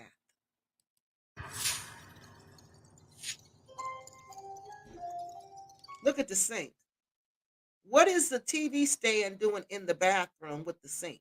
Shower. I mean, you had to stand in this black bucket, stand in it, and literally take one of those military No baths. hot water. No hot water. Yeah. No. Yeah, exactly. And the kitchen was about as small as a, I don't know. Yeah. Well, It was small. you'll see a picture of it, guys. Look at the kitchen. We're going back to that. Look at this. How could you eat out of this? How could you cook in this? How could you live in this? They had no intentions of going to the Gambia to build a community for anybody. For anybody. That was Black Acres of the Gambia was never their intent. Their intent was try to hustle these people and try to come up. That's what the intent was. And that's when they bought the land because they know we can hustle the people with this land. Now look at this. And y'all want me to believe that their intention was to go to Gambia, to build Black Acres of the Gambia, to build a community for Black Americans to go to when they travel to Africa? No, that was the intent of Invest Relocate Africa, but that was not their intent. And things are so tight. Yeah. At this place right here, I already told you about how we lost the weight, but we couldn't afford to keep the cooking gas on. And so we kind of looked around and saw what Gambians were doing, and they were basically get some breakfast. That goes to the second house. So they couldn't even afford the cooking gas. How did they get money to buy this land? I don't believe this. I do not believe that they had any money. I don't believe it. Maybe they still had their credit cards that they hadn't maxed out, but the credit was no good there. Because later on, you're going to see in this same year, they take a trip, the whole family, back to the United States. So if you're so broke, where are you getting all this money from? That happened in the first house too, but it's okay. Yeah, we did. That's okay. We'll discuss that now. So where are you getting all this money from? This is what I'm trying to figure out. Because they're lying again. They lying about money, how they getting money. All right, guys. After we live into the first rental house, we kind of got some things going. We sold a lot of the equipment that we got out of the port. And we even had food in there. Let me throw this in here right too, because as things come to mind, I want to put them out there to you. There's nothing wrong with sending food over here, guys. There's nothing wrong with sending food over here and stuff. Send everything. Send everything. Because when we got inside of that first 40-foot container, man, we had food in there. I mean, man, we was acting like we had who knows what. Grocery lottery. Yeah, exactly. It was pretty bad. But then, we got through that ordeal. So we're like the Jeffersons. We're moving on up. Yes. We moved into the second compound. And then this one, it was talking about dilapidated. The ceilings had fell in. Mm-hmm. The electrical wiring it was just bad. You could see burn marks going up on the wall. Burn marks growing up on the wall. And they seen all of this. And they moved into this house.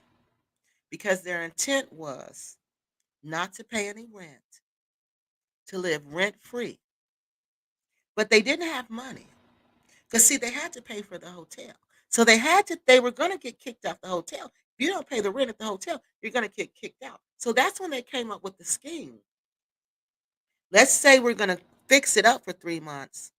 And then when it's time for us to pay, we'll get out. Now they're doing this to the second person. Okay? Now they're moving into this house that's worse than the other house. because they know nobody else is going to rent it. And this land property owner is so desperate for somebody to move in that he's just going along with it.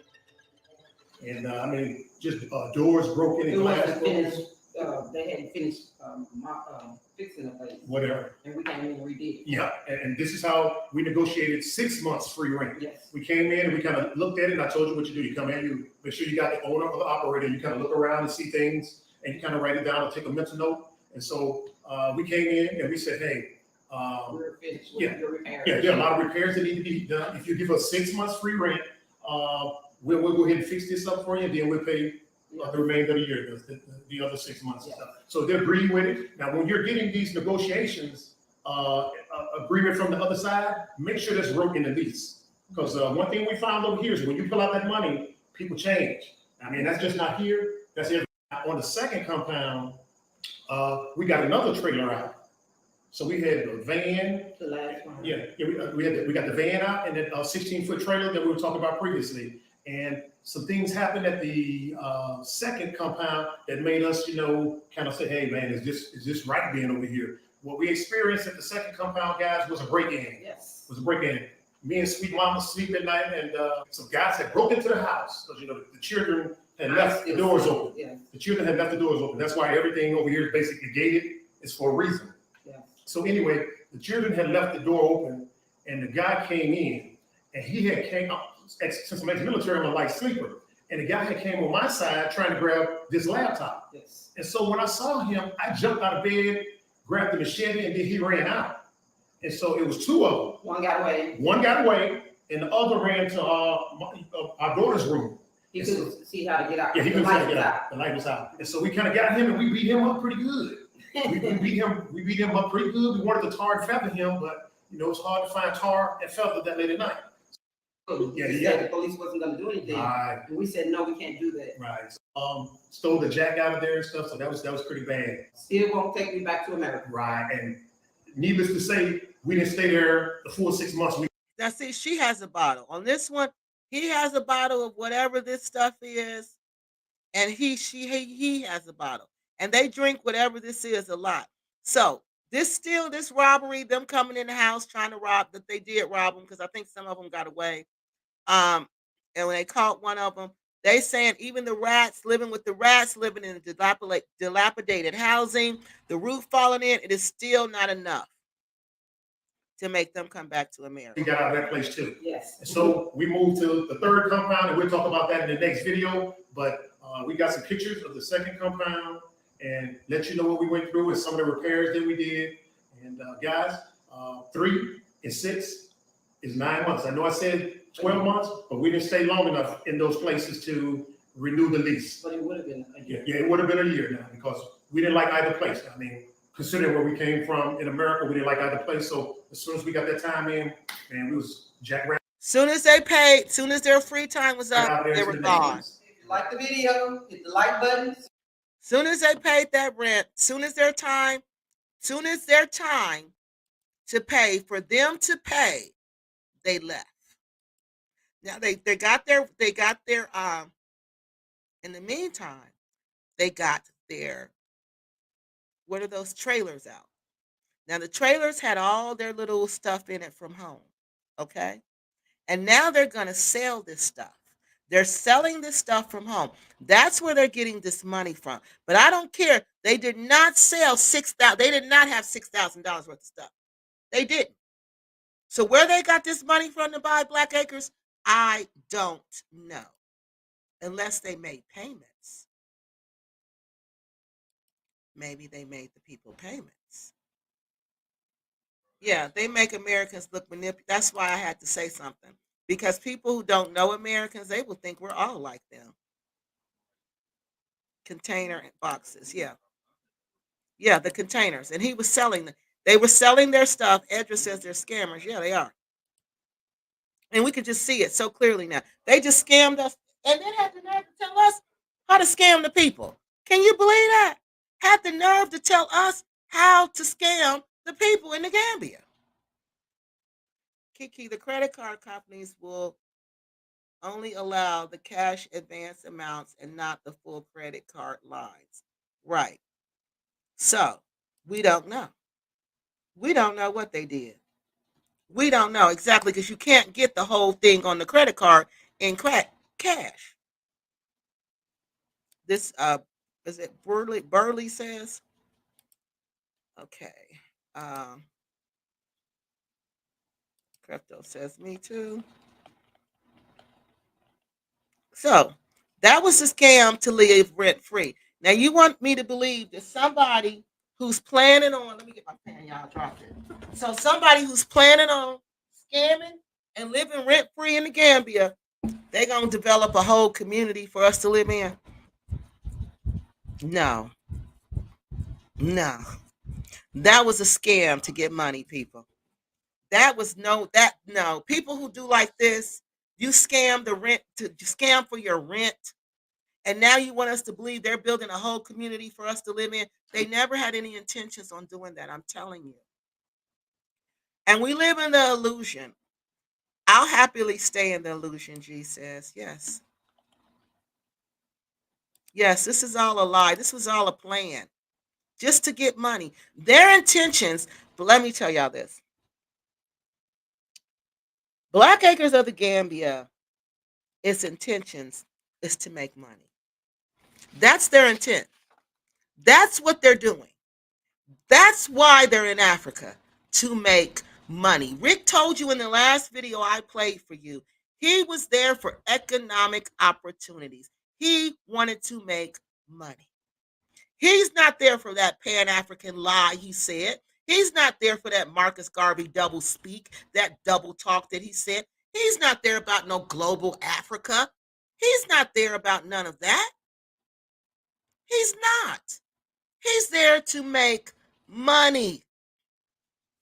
They didn't even have enough gas for their stove to cook with.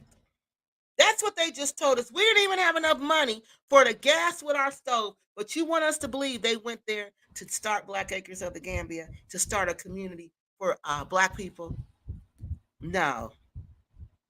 So now they're moving to their third house because they scammed the two other people. They scammed the two other people, and they experienced a break-in in the first house. I mean, the second house, right? They didn't stay the 6 months. They didn't stay the 3 months they were supposed to pay. Like I said, when it came time to pay, they left. Around sometime in September, when they moved to this third realty, this third rental compound, they purchased Black Acres. How they did that, I don't know. But I'm wondering, and I don't know, y'all tell me, could they have done this? Could they have told the man, we're going to give you half of the money now? Or we're going to give you $1,000 now, $2,000 now, and then we'll give you the rest later on. That's the only thing I could think of.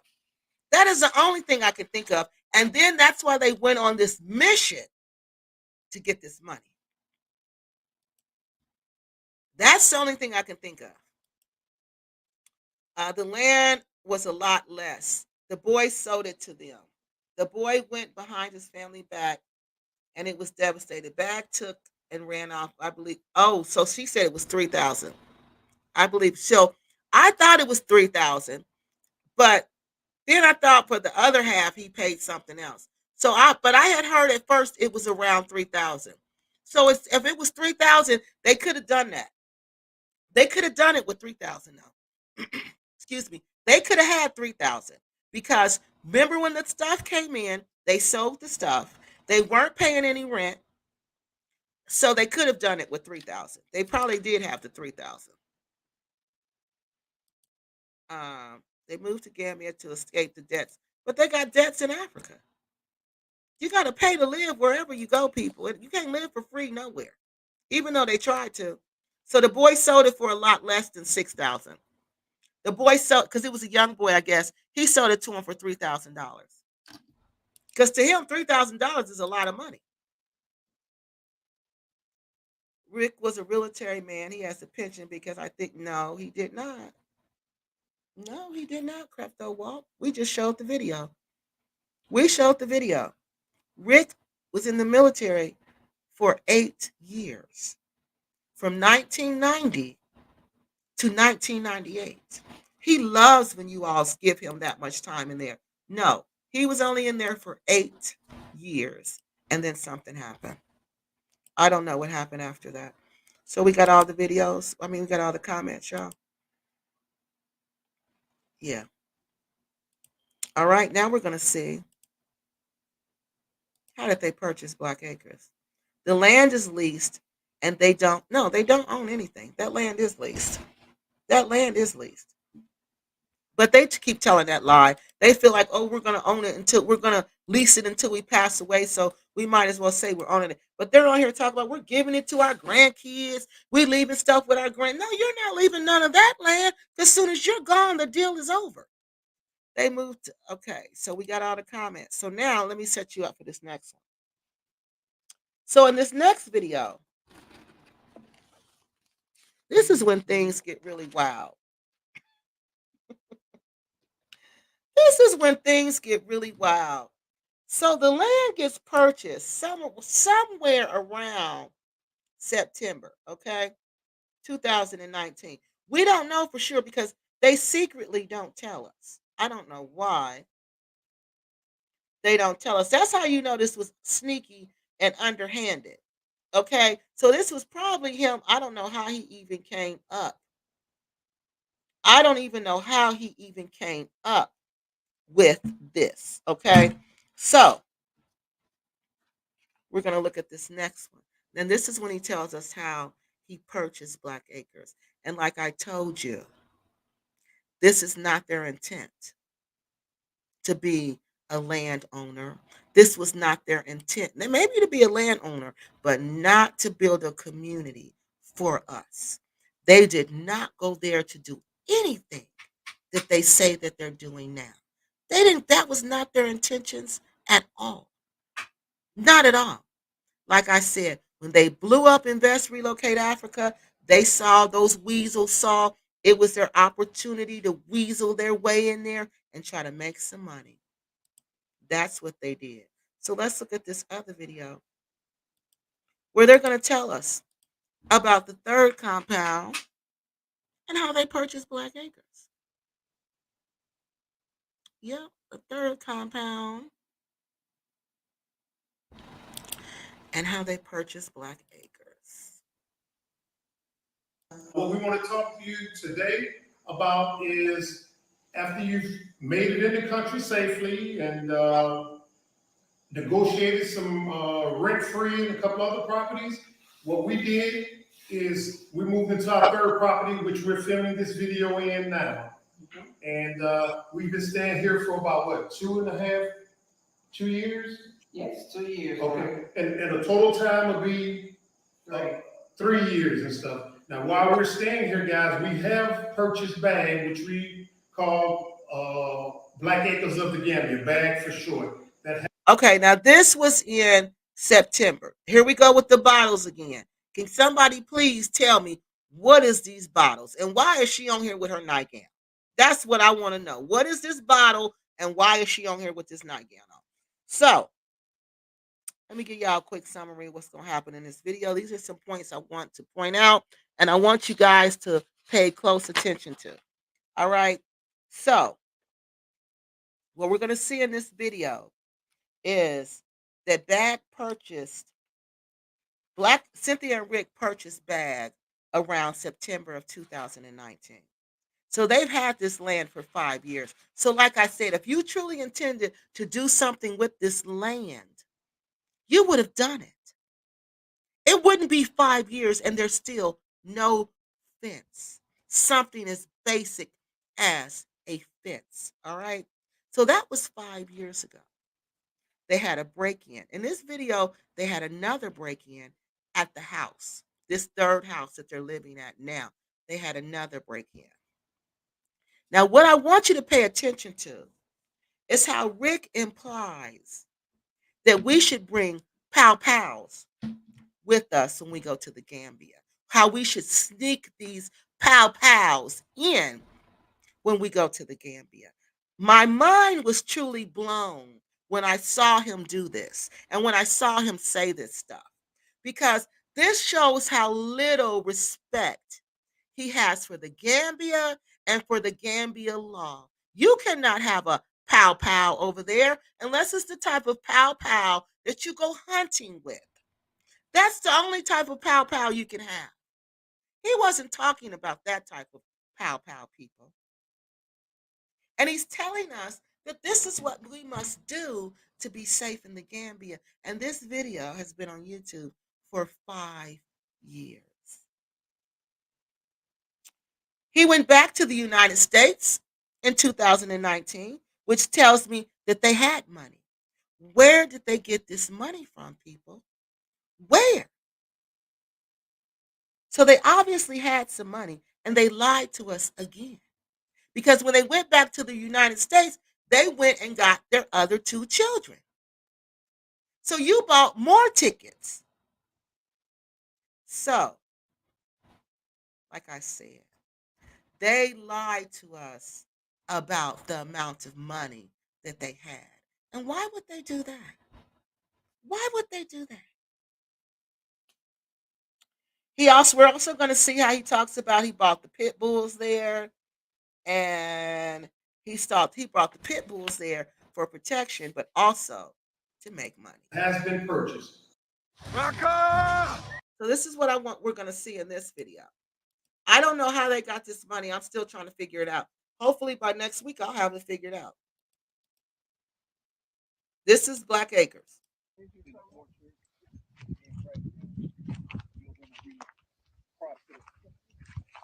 Potatoes, yeah. And over here, chickens, ducks, turkeys, ostrich, cow, yeah, and goats. Like that right there. We're gonna leave this blank right here. That's a big store. But on this right here, the main thing I want is hello everybody. I hope you guys can hear me. I'm kind of standing in front of a large body of water behind me, but I'm trying to show you guys a different angle of Black Acres. You can see a bulldozer down there clearing some of the land for us for those fruits and fruit trees and vegetables we were talking about. But anyway, again, here's a different angle of it. And this right here will be our backyard. You can see the body of water, and I'm told that that leads to Senegal and to the Atlantic Ocean and stuff, okay? I'll verify this information later. But again, this is a brief video just showing you a different view of our land and stuff, okay? All right. Don't use it all, guys. Every hectare of it. I put the picture in front of my little favorite bubble tree. This is what this video is covering: how to stay in a compound and rent long enough for you to buy some property, which we did. So he said that's what he did. He said he stayed in rental compounds. He didn't pay them any rent, and he stayed there long enough not paying rent to buy this property. Now, if he only paid $3,000, he probably did, because $3,000 you probably could back then, but you can't now. That's probably what the rent was for a year. So they might have had that. They might have had that. So if this land was truly $3,000, and we don't know because he didn't tell us. Rick never did tell us. You saw how they made the sneaky deal. This sneaky deal, all of a sudden, he's a landowner. But he never said anything prior to this. We looked at the videos prior to this. He said nothing. Nothing about purchasing any land. That's how you know this was like, oh, I think I got a sucker. He gonna sell me some land? But he met this person somewhere. Somewhere he met this person. This boy, they said this young man. He met somewhere and he knew he could scam this young man. He knew he could offer him this $3,000 because that's about back then probably what he had to pay for the rent for them other 2 places, but he didn't pay it.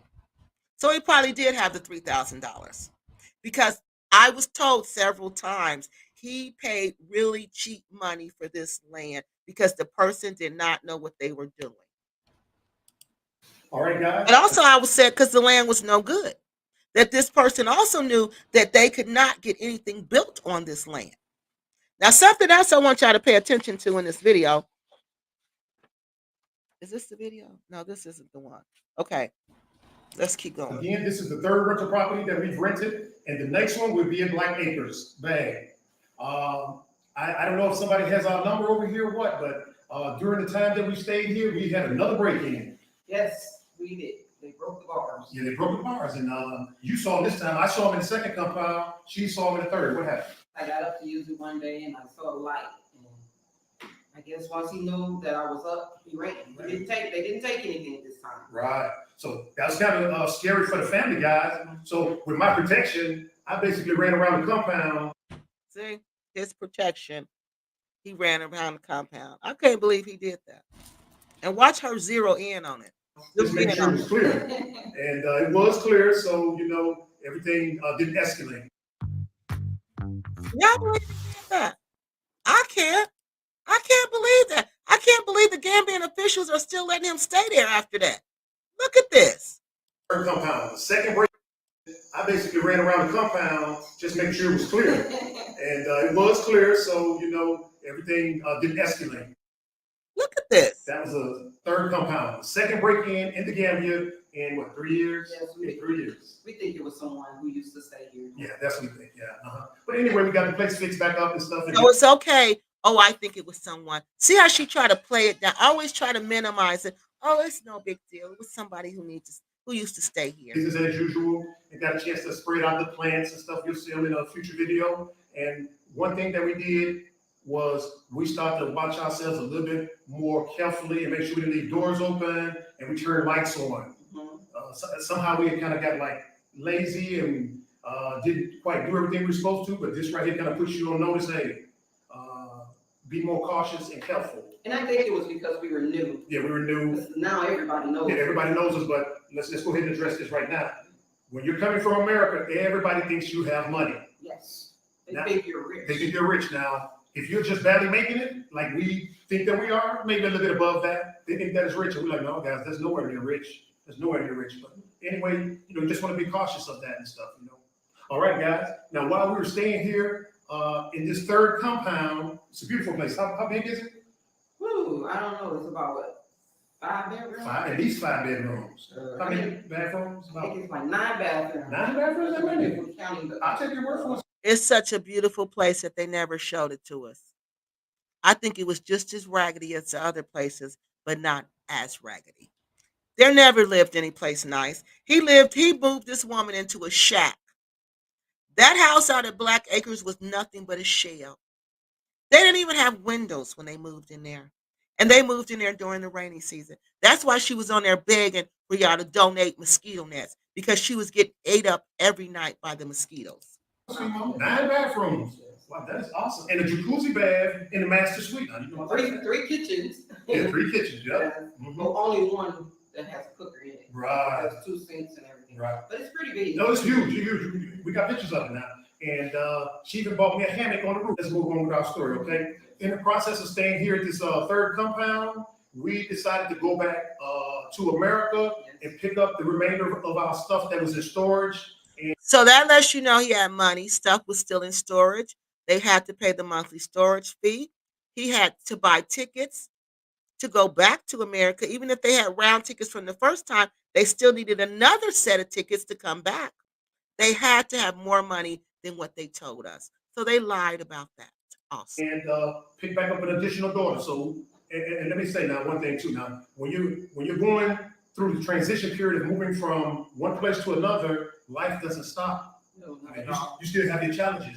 And one of the children that we had initially brought over kind of had some issues, some challenges. So we sent him back to America. And when we went back, that cost money. They sent him back to America. That cost money. That was a plane ticket. And then they brought him back. So he brought another plane ticket. These people have been finessing us the whole time, pretending like they're struggling and trying to make it when they clearly went there with more money than they told us. we brought him. So they probably wouldn't, and I think they foreclosed on their house. They had quit paying the money on their house months before they left. So they weren't paying any bills in America. So they were just stacking up that money. introduce your daughter back. So we came back with 4. Okay, yeah, I hope that makes sense right there. So we do go back to America, and briefly tell them what we did when we went back to America. We did some of everything. Mm-hmm. We went to Atlanta, we went to a wedding, we went to Indiana. Right. I mean, we had fun. Right. We got to meet our. Now, they did all that traveling around America. Y'all know that was expensive, especially with that big family they have. Where did you get that money from, Rick and Cynthia? I thought you said you were so broke. America was so horrible to you. You couldn't make it. You couldn't do nothing. But you come back and you got money to travel around America. You got money to buy land. First granddaughter. Our first granddaughter, yeah, you'll see pictures of her in the future and stuff. But tell them, how are the people acting now when I first moved back? We said, no, dude, Yes. we don't go. Everybody keep asking me how. Y'all can read between the lines on that there. So if you're ever coming behind us, you don't have to experience the things that we did. All you gotta do is say, hey, coming to the airport or a seaport or whatever, hey, where's bag at? Once you come. The bottle again. Somebody please tell me what this is. Palm wine is not this color. This is not palm wine. There, guys, that's sanctuary, okay? But that's something that we're gonna discuss following down the road and stuff. But we went back to America, and we picked up 2 more children, and we got the stuff out the port, and we shipped some more stuff out through the port, and we ran into another Gambia. You want to explain to us how we dealt with the second Gambia shipping stuff over here from Atlanta? Oh, the one in We had to Atlanta. drive. We chose not to send the 40-foot container to us again. We decided to drive to Well, the actually, we drop-off met point. with his brother here. Right, Here in the Gambia, he told us about his brother was staying in Atlanta, right. and that's how we met up with him. Once we met up with him, we drove to Atlanta. Mm-hmm. Well, we called him on the phone and we told him we were going to be in Atlanta. So Right. we went to Atlanta and we had him. We asked him, could he get this trailer This trailer. Yeah. inside the container? And he Right. said he could. He said he could, and he did. And he did. He took off the 16-foot wheels and everything. He got it in there. It took, what, 2 days? Black acres during the rainy season, but we're gonna hold that off for a later time. The 3rd and the 4th was just like clockwork. You just gotta, pay the agents and stuff, and they'll get it out and fine and dandy. Now, this is rainy season, guys. I wanted to give you guys another view of Black acres during the rainy season, but we're gonna hold that off for a later time because the conditions are kind of bad, and it's hard driving the vehicle through this long roadway from the neighbors to our property and stuff. Okay. Another thing happened when we was in America. Because of the 2 break-ins that we had, we decided we needed some extra protection. I mean, you got different layers of protection, right? And so what we wanted to do was to get some dogs. Because Like I said, that is the most ignorant man that I've seen. He's encouraging us to break a very serious law in the Gambia. A very serious law. These people don't have any respect for anybody or anything. I cannot believe they are still in the Gambia. the intruders don't like dogs. So what we did, They're afraid of them. right, we got 2 pit bulls. We got 2 pit bulls to come over here. And this time we did it right. And we found our daughter. Okay, so they these basically ways. put the dog. Get past that, then there's other layers of protection. All right, guys, don't forget. So you see the other layers of protection again. 3 times. 3 times. This ignorant person right here did that. All right, guys, don't forget to hit that And this ignorant person just laughed and thought it was funny. like button. Share the video with your friends and like it. Subscribe. Subscribe. And the next video we'll be covering is at Black Acres, and that's called a borehole man. And this guy came in to dig some water. He took the money and ran. So we discussed that. Yeah. And challenges happen, guys. Challenges happen. And Now, that's what we'll There's do. nothing wrong with that because you know what? In America, Yeah, the backstabbing, hidden agenda and stuff. But anyway, that's what we're going to cover in the next video, the borehole man, the problems with this guy. And it's still going on now. We've been in court for how many months now? he's exactly right. It's still going on now. Black Acres just got fresh water out there a couple of months ago. Now, you tell me if they were serious about this borehole, it would take 5 years. 5 years? 5 years? Again, Black Acres was never, Rick and Cynthia Usamboro was never serious about this concept called Black Acres of the Gambia. They were never serious about this. They saw this as a way to scam us and to make money off of us. This is what I think and this is what I feel. Because I don't see them producing any evidence to tell me otherwise. I don't see anything How can you just have fresh water and you've been working on this borehole since October 2019? Too long. Too long, man. That they won't let us record that. So I mean, man, that is something. That's That is something. it's hilarious. It's hilarious. What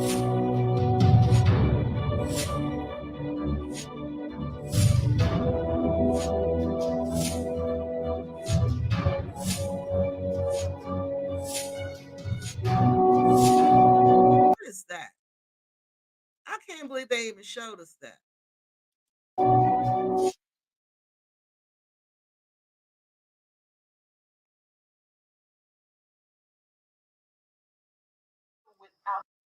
With our garden, the monkeys always stealing our So this vegetables. is where we Hey, would monkey, see I it at see you. too. The monkeys would be stealing the fruit and all of that. And the house was terrible and nasty and dirty. They steal our potatoes.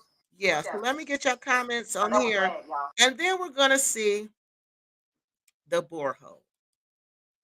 All right, so the borehole challenges. How long we been? Oh my God, it's 3 hours. Oh, Jesus. Mm, I got to go through this quick.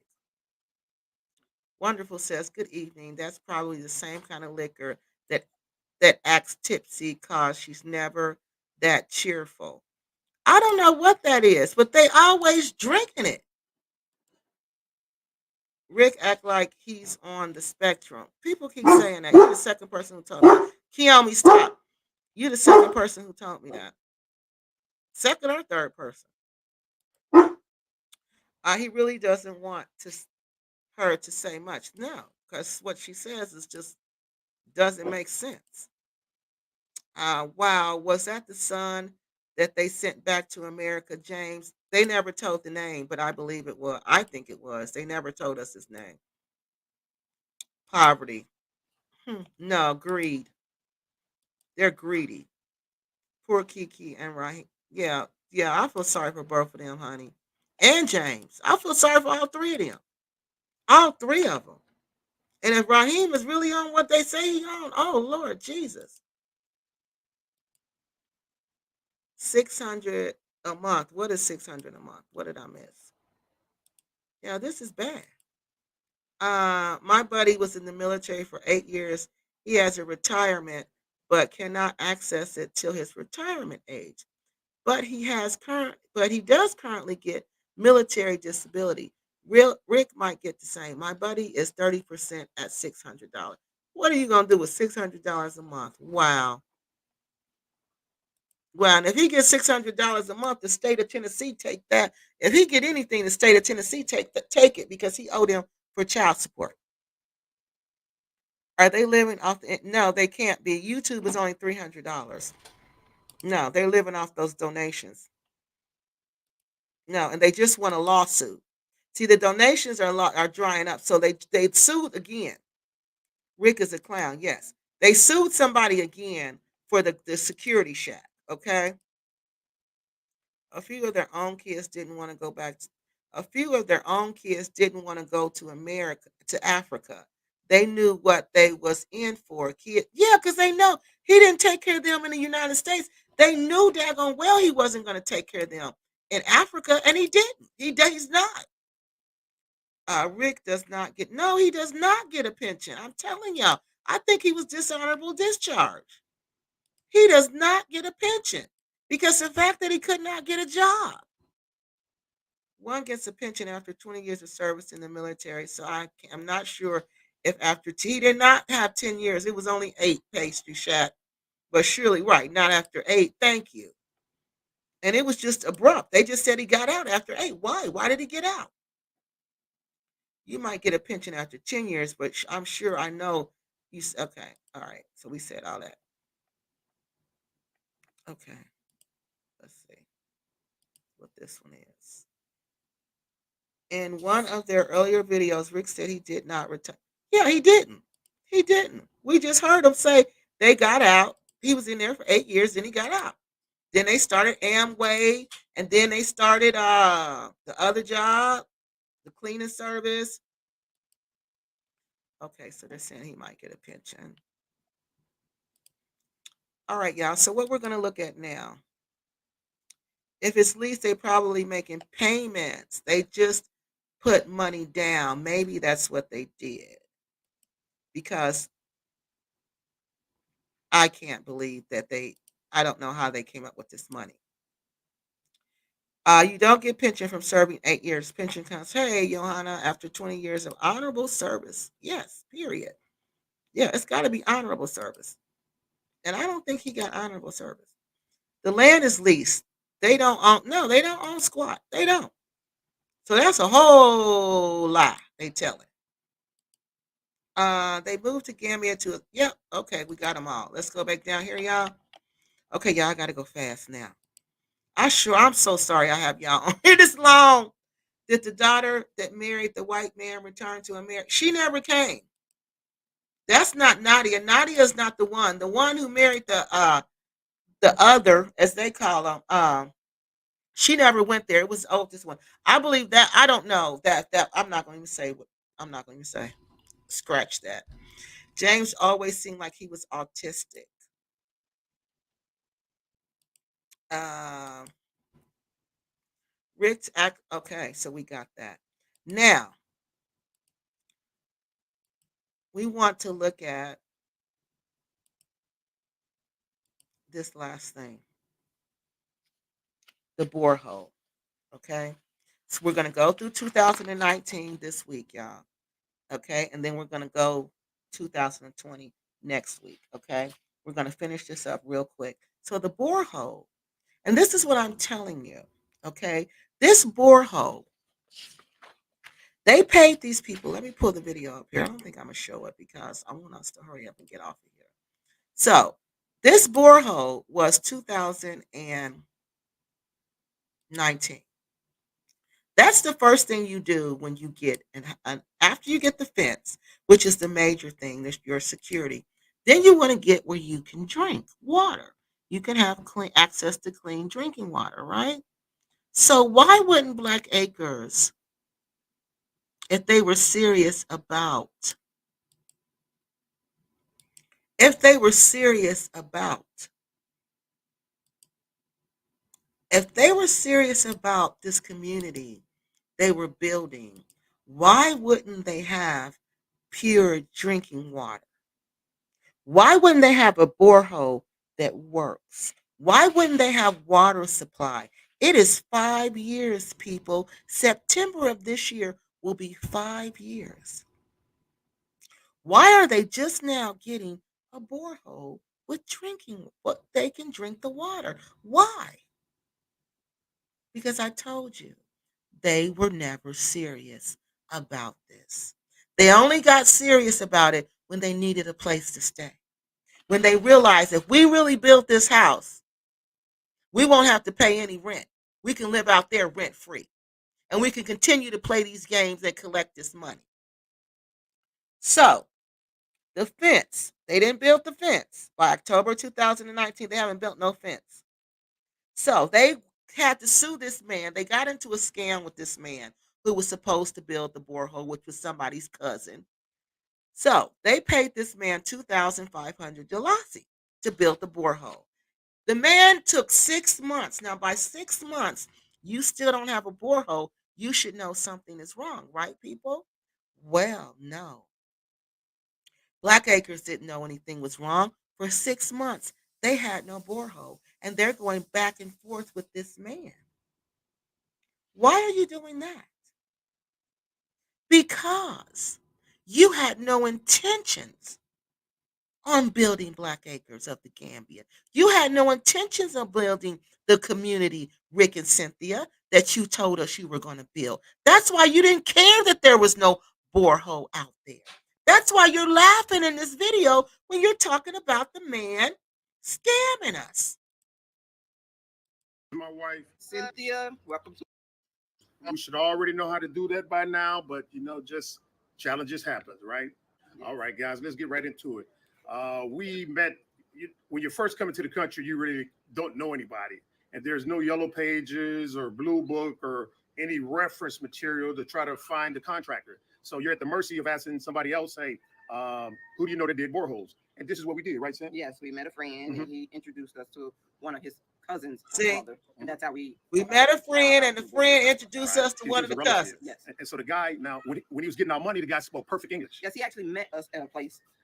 He wanted to let us know what he actually did and everything. He told us anymore. He needed an interpreter. He needed an interpreter. after he Every got the time money. I'm looking like, when you went to we met with you. So they went to court. He needs an interpreter when they go to court.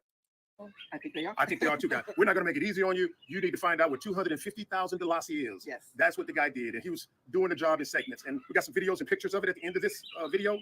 But So it's over a little over $3,000 they paid to get this borehole dug up. anyway, the guy started off saying, yeah, I got a machine. It could take me like, 3 to 5 days. Yes. And we said, okay. Then when we saw 3 to 5 days. So why did you wait 6 months before you said anything? Why did you wait 6 months before you fired this person? Why would you wait 6 months when he told you 3 to 5 days? Because you had no intentions of ever building this community that you were lying to us about. handed him the money, he started saying it's gonna take longer. And right now, guys, it's been 6 months, and we still don't have that borehole dug. So we kind of got to do some other things to kind of find water, but that's okay. Again, those are challenges. One thing over here too, when you're getting work done for people here, they like to they need vans. That's something I never like giving your. See, what is that? He's drinking it again. I told y'all it's in every video. They're drinking that. What is it? Started to see red flag after red flag until we finally said stop operation, get off the land. Yes. But anyway, he said he was gonna dig a borehole with a machine. That was one lie. And then when we came out there, we noticed the guys weren't there. So they come one day and skip a day, and then finally one day he sent us a video saying, "Look at your borehole. The water's clean." It was a video, and I said, "Hey, we didn't pay water for a video. We want to see water in person." Yes. So when we went there, the borehole water was dirty, and he was drinking it, and his It was friends. Sandy Brown. Yeah, he was drinking the No water. way clear. Yeah, he was saying, "The water's good enough for me. Look, I'm washing my face in it." I just say, "Hey, buddy, we got different standards, you know." And so anyway, he started to get aggravated, and we're like, "Maybe we should just stop this off." And then he kept piling on and on and on. We're like, "Well, finish step one, then proceed into step two, then step three." This guy went from 1 to 3, and everything was shabby. Yes, he always said, "Give me a chance. You're gonna like it. You're gonna Yeah, like it." and we're like, No "Stop way time have out." we liked it. Yeah, we're like, "Stop time out." So anyway, once we finally found out, hey, this guy's incompetent, we went to the police. Exactly. Yeah, now guy didn't think we find out where he stayed, but we His found out. cousin actually took us to his house. It took them 3 months to find out this guy is incompetent. No, they're incompetent. He tell you 3 to 5. Y'all, don't y'all see it? Don't y'all see it? You had no intentions, Rick and Cynthia, of doing this. You've been playing games. 3 to 5 days, 6 months, you decide, oh, he's not going to do it because you didn't care whether he did it or not. You just wanted to tell us that you were getting a borehole dug. Yeah, so He was a good friend. Yeah. I mean, that we thought was a good friend. Yeah. He actually took us to the guy's yeah, house. he did. He felt pretty bad because he introduced us to That's the right. guy, and he Mhm. felt that the guy was doing. And they gave him 5 days to do it. Yes, he still didn't. Still didn't do it. Not So- at all. Now at this time, with what And so Well, now this is the the land is lawsuit. pretty big, as I've already told you guys. We have to have more than one borehole system to cover the water needs of different parts of the land. So he just told you they have to have different borehole systems to cover the needs of the land. Black Acres has one, and they just got it a couple of months ago. And you believe these people are serious? You believe they're serious about Black Acres? You believe Rick and Cynthia are serious about building this community? Or do you think they're serious about getting money by any means necessary? I think they're serious about one thing: getting money by any means necessary. And the guy thought he was going to come back out and do some more work. We're like, "God, you didn't finish this." And so anyway, back and forth right now with the a judge. Every time we go up there, he presents his case, witnesses. And, it sounds like something. And something else I noticed. See how clean they look in these 4 videos we've been. Well, no, I take that back. Cynthia just had her pajamas on in the other one. But they tried to make themselves look presentable at first. Now they don't even care how they look. I would do, but I just don't remember it and stuff. Okay. But anyway, guys, that's where we are right now. And what I want to do is show you something right now that I think you should be cautious of. Okay. Now we've talked about the borehole system and having water to supply the plants and for your human consumption and things of that sort. Now, if our beautiful daughter would turn and show you this water tank right here, this is what he was supposed to set up, but something totally higher. And this water tank is too small for that house. That's way too small for that house. About maybe 5 to 10 meters in Look the air. how Now, little this this is us on is. our roof, and this is what feeds the household needs and stuff. Now, be cautious of getting a metal tank, because if you get a metal tank, water and metal tank don't mix. Especially out there at the land. Especially out there laying salt water, but even here far away from the salt water, because this is rainy season, so years and years and years of water hitting this and the rust accumulating, this is what the result is right here. When it collapses, this is what'll happen. And that's what's going to exactly happen out at Black Acres, because everything is going to fill up with salt. The air is full of salt. The water is full of salt. Everything is going to fill up with salt. And it's You don't want already to pay for that. happening. All right. All right, guys. All right, guys. There's something else Now, that look, just this came to is what I mind, want and to show y'all. years and years and years of water hitting this and the rust accumulating, this is what the result is right here. When it collapses, this is what'll happen. He don't even have You don't- pants on under this, y'all. Look at that. He's supposed to have, there's pants to go with this. Years and years Like, and years. you don't just wear this like a 5 to 10 dress. meters in the air. Now, this is us on our roof, and this is what feeds the And household look, needs. you can see his shorts. Look, he got shorts on. These people aren't serious. They're not even serious about their African attire. This man got on green shorts. Green shorts. But he's sitting up here presenting himself like he's some type of chief, like he's some type of leader. And he got on green shorts underneath his African attire. Be Wow. cautious of getting a metal tank, because if you get a metal tank, for people coming out to build us a borehole system, Yes, we did. the cheapest was $3,700. The largest was $37,000. Now that's a big. 3,700. I think they paid like 35 to this guy. 3,700 and 3,700. And in their comment section, they said a borehole should be less than Guys, 2,000. you know, when people come out to see the land and give us quotes, they say, "Wow, you got all this land. You guys must be rich." Right. And we're like, "No, hey, man, we're far from rich. Yeah. You know, rich in desires and rich in family and rich in health." So, but anyway, that's the quotes that we got and everything, and we're still struggling at the bottom. So the only thing is just be more cautious when you spend your money. Exactly. And share the video with friends. The things we're doing out here is digging a borehole. It's us again at Black Acres, giving you a quick panoramic view of the land. We're getting ready to get started. And one of the things we're doing out here is digging a borehole. See the family? These guys are digging a borehole right here. Look at Cynthia. Now, they've assured us that this would not be salt water, fresh water. And it's only about like 10 meters deep. Now, I'm going to glance out this way right here. Out there is salt water. Okay, we're probably about like 300 meters from that. A little bit less than 300 meters. And this is what we do over here in the Gambia. Oh, yeah, okay, look at Sweet Juicy Mama. Yeah, okay. Get out the way, these guys are busy and tired. Okay, this is what they do. They drill. We've already struck water. You can look down there and see it. So just, whatever they're doing, we're paying them for it. So whatever it turns out to be, okay? But I don't know how that's going to be water when the ocean is, the river is right there. And it seems to me if the further you go down, you're going to run into the salt water. Like, how do you have fresh water there? I don't know how you even have fresh water. It seems like the groundwater is salt water. Just finish this view, okay? We got these as ant hills that we're told. We want to save those for picnic table. He knows these are not ant hills. He's calling these ant hills. These are ancestral mounds where ancestral bodies are buried. He knows these are not ant hills. About 20 of those on the land. I don't know if you can see the markers and stuff, but it's out there somewhere. Okay, and this is, I think, where I started at from right here. This right here. We want to put those right there, make them in a little picnic area with tables, because there's a lot of shade there. Okay. All right, guys. That's it for this. Oh, one more thing now. Okay, all those fruit trees I've been showing you guys, we have about 5 acres of fruit trees, figs, pomegranates, mango, bananas, you name it. And then on the other side of that, we will have watermelon, sweet potato yams, so on and so forth, another 5 acres of that. And then back here somewhere is where we have the chickens, the cows, the roosters, the guinea fowl.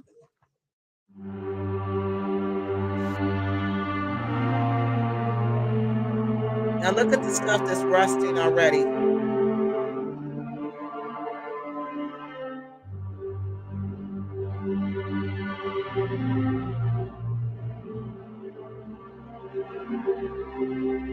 See, these are already beginning to rust.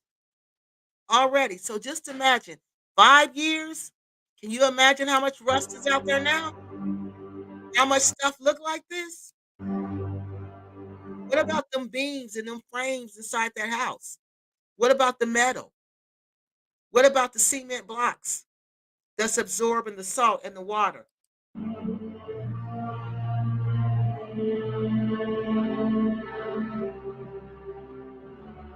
All right. So in that video, I wanted to show you how these people, again, they are not serious. They are not serious. It's not going to take you 5 years to figure out, oh, this man, 6 months that this man is scamming me. They didn't care. They were still getting money. I'm trying to figure out where this money was coming from, but I'm gonna keep on looking. That land look, it is dry. It was probably they gotta water it. He said they would have a big semi trucks leaving bags full of fruits, yeah, and vegetables, ready to distribute to. That's what they told the planning department in the Gambia. That's what they told them. That's how they got all that land. You're not going to tell them, oh, I'm just going to build a 4,000 square foot mansion for me and my wife. You're not going to tell them that, and they're going to say, okay, you can lease this land. No, that's what they told them. That's the lie that they told them.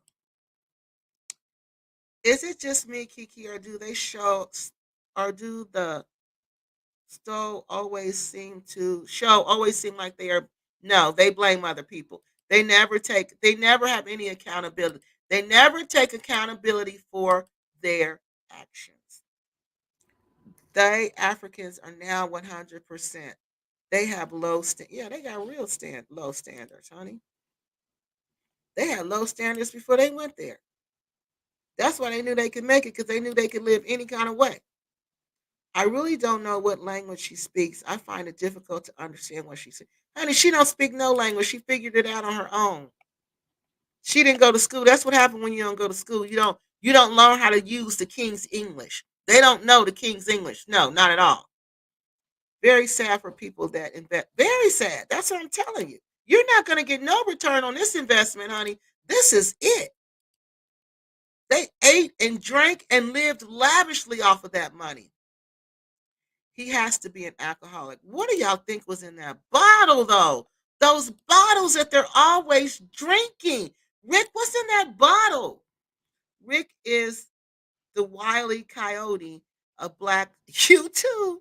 He needs to climb into that borehole and bury himself. He does. They both need to. 6 months. Well, he hadn't built it in 6 months, so we threw him off the land because you didn't care. Thank you, TNK. Yes, please, everybody, hit the like button for me. That helps us get the message out. Seems like everybody that went to visit them, like Phoenix Rain, backed away over time. Phoenix Rain is another scammer. That's the one who blew up Invest Relocate Africa. And that's why she was so cool with them, because they were helping her get the word out. They were helping her destroy Crazy Boyd and Art Kathy and Invest Relocate Africa because they wanted to take it over. But Cynthia don't have a problem with Art Kathy, but she got a problem with Quasi. Now, how much sense does that make? Just when you think you heard every dumb thing this clown Rick can say, he talking illegal crap. Yes. Yes. Telling people to bring pals to the Gambia. Yes. That's what I'm telling y'all. These people they are disgusting. They need to be thrown out of the Gambia, sent back to the United States, and let this country deal with them accordingly. Hi, TNK. Thank you for coming. Deal with them accordingly. Did the daughter that okay. So we got all those. Now, there's another video. This is so mean and messy. God's adults do not act like this. What are you talking about? Who's mean and messy? And whose are God's adults and how are they acting? Can you speak clearly? This is how you did in your comment, assuming that I'm thinking about you and I'm not. Don't think too highly of yourself, ma'am. Exactly.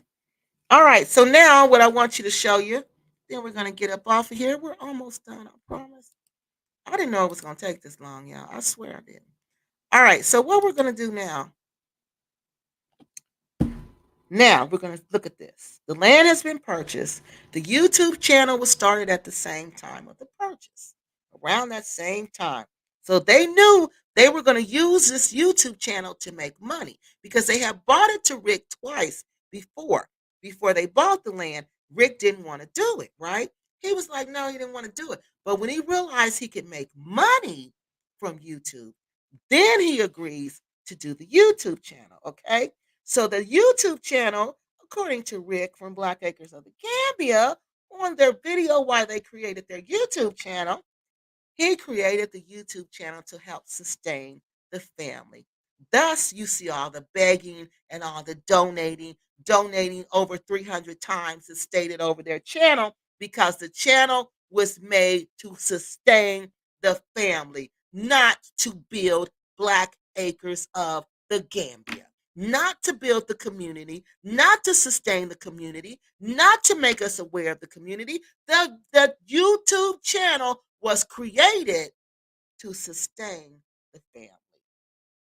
Again, they purchased the land around September 2019, but they didn't take any videos of that. We see nothing. We don't know whether they paid all the money up front. We don't know whether they put money down and continue to make payments. We don't know any of that because Black Acres refused to give us any of that information, which they cannot do again because this project was funded.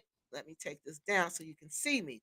This project was funded with crowdfunding money, public money. So this house, all the Black Acres of the Gambia, belongs to the people.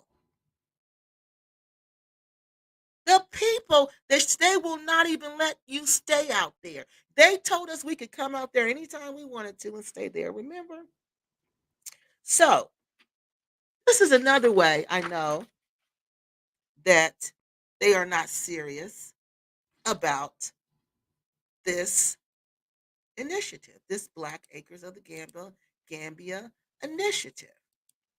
Because when I go through their channel, right, I went to look through their channel. And, oh, let me tell you this real quick.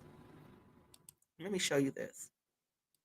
So once they got this land, right, you would think they're getting donations, they're getting this stuff for this land. I want you to see how Rick, those plastic containers that they plant the plants in, I want you to see where they get them from. That's good. For me, guys, it was a good garbage run today. See, I got more plant buckets, avocado, mangoes, cashews. I put in these buckets here, guys. You know, we got almost 2,000 trees growing or plants, and I just saved us a fortune in plant pots by coming to the dump and grabbing these buckets. Rinse them out, make sure they're clean. Then I put dirt in them and drop the seeds in them, and then we're off and running. All right. So, can you believe that? So they bought this land for I don't know how many thousands of dollars. They're going to have these crops that are organic crops that are no chemicals, pesticides, anything on them. But where do they get the pots to plant the plants in? The dump. He actually goes to the trash dump, gets the plastic containers that nobody wants, and put the plants in that. And he actually told you that. He actually told us that. He actually told us that. But we didn't find a problem with that. Oh, no, we didn't find a problem with that. Because we were all under this mind control spell. We were all under this Yahoo boy spell. Now, what I want you to notice, and then we're going to get off of here. This is my last point to prove that in 2019, when Black Acres purchased when Cynthia and Rick purchased Black Acres of the Gambia, they only did so as a means to make money. They had no intentions at all. Hey, Dr. Issa, they had no intentions at all, none, of developing Black Acres, of doing anything with Black Acres. Instead of their intention, correction, their intention was to scam us. That was their intention. That was their intention, to scam us to get the money. Yeah. Dr. Issa's the one who talked to them about the mounds. He's the one who told them those were mounds and they weren't anthills. And he's a professor in African history. So he knows this. And he even told them to go to the university there and talk to somebody at the university. But what did Black Acres do? They didn't do any of that. They didn't do any of that. They dug into the mounds because they're thinking, oh, these are burial grounds? These people must be buried with some goods. Let me look through them. And I got the comments to prove it, but I can't show you on this video. I'm going to have to show you on another video. Yeah, I think it was a 2020 video. Yes, but they're telling us they're ant mounds. But no, they know exactly what they are. They know that's sacred ancestral land. They know that, but they don't care. Dr. Issa says they went and destroyed a major ancient historical site. Yeah, that's what they did. And y'all think the ancestors of that land is going to be pleased with them? Mm-mm. Black Acres is catching it. They're not telling us that, but they are catching it hard. And we can tell. So look, when I look at Black Acres channel, right? This is what I want y'all to see. This is the double speak that they give us. They said they're Black Acres of the Gambia. They're the global headquarters of a Marad, however you say that word, Marad businesses, enterprises, and opportunities created to develop superior African products, quality, and service standards to facilitate worldwide trade. If that ain't what did they talk about the community in there? They're talking about economics. They're talking about trading. They're talking about business. They're talking about enterprises. They're talking about products and quality products. There's nothing mentioned in there about us. There's nothing mentioned in there about our community. There's nothing mentioned in there about the store, about the apartment, about the single family housing. There's nothing mentioned in there about that. Nothing. They're laughing at us to our face because they're telling us right here on this channel, I don't care nothing about that community. My mission is to make money. My mission is to trade. My mission is to make as much money as I possibly can. I could care less about a community. They didn't even mention a daggone community, but they donate to their GoFundMe. They said their global Africans will benefit at Black Acres. Cynthia Nsamburo organized this. Global Africans will benefit upon the completion of the different phases throughout the continent. So Black Acres is supposed to have different phases, and Africans throughout the continent are supposed to benefit from this place that doesn't even have a gate, a security gate, a security house, or a security man. They don't even have a fence. They got one borehole and we don't even know if it's functional. But this is what they're telling us.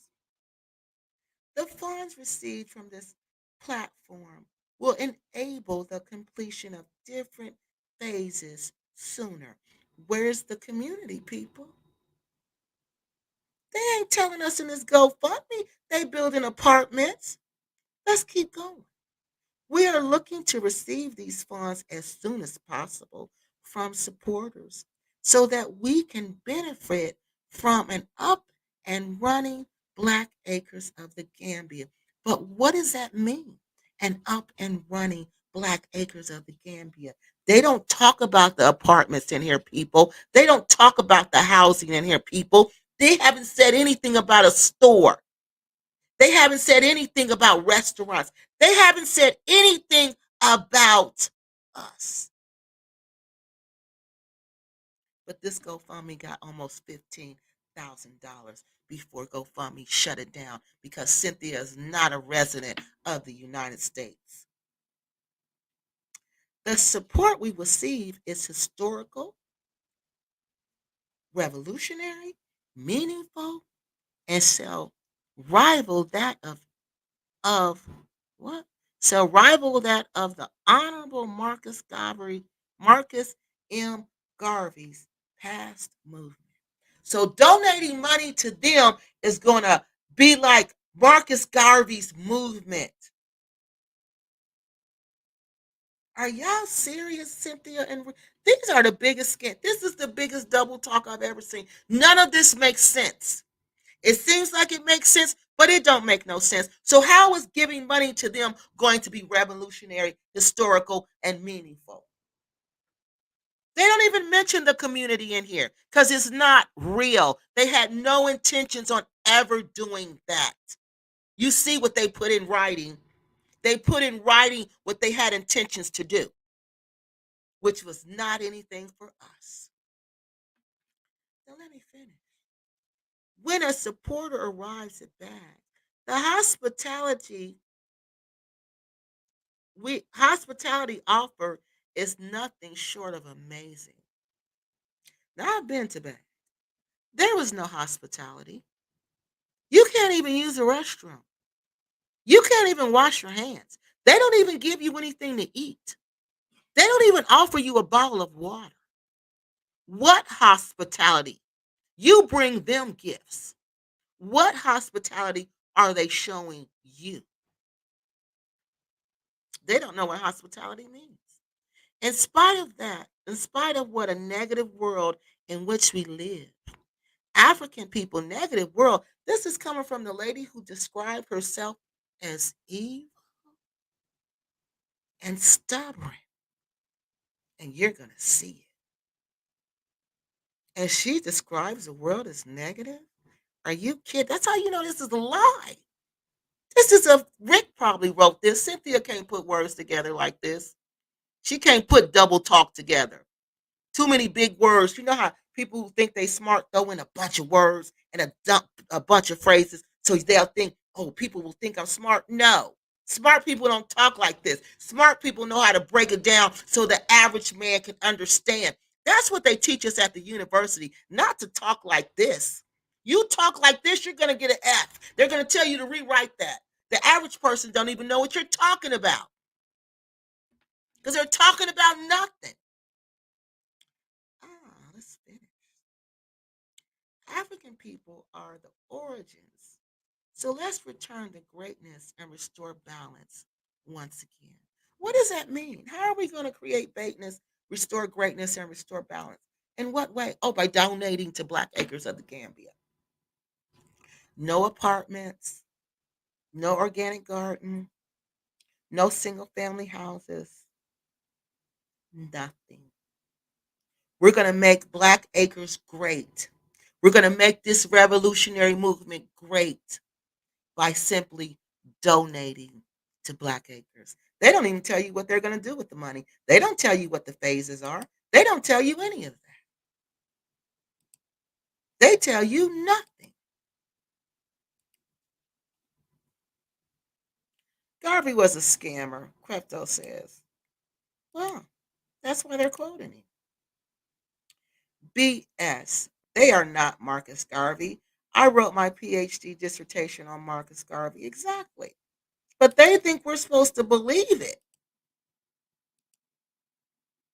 Did they ever raise the alarm about all the unalive people? No. They still haven't to this day. No, they still haven't to this day.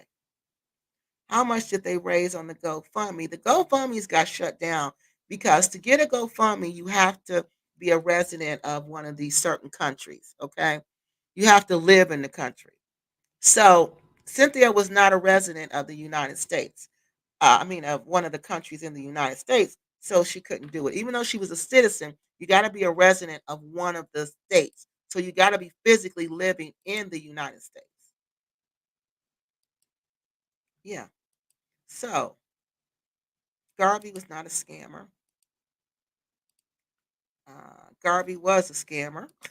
Okay. Okay. So now, this is my last point.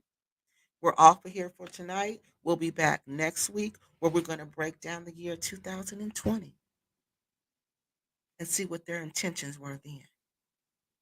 Because, like I said, their intentions was never to build this Black Acres of the Gambia. I just read to you the daggone GoFundMe. They didn't say nothing about building nothing. We're going to be revolutionary by giving them money. I'll do a show with you on Garvey. Oh, okay, good. Okay, let me get through this. Yeah, let's do that because people don't know about him like that. So good. That'll be good, Dr. Issa.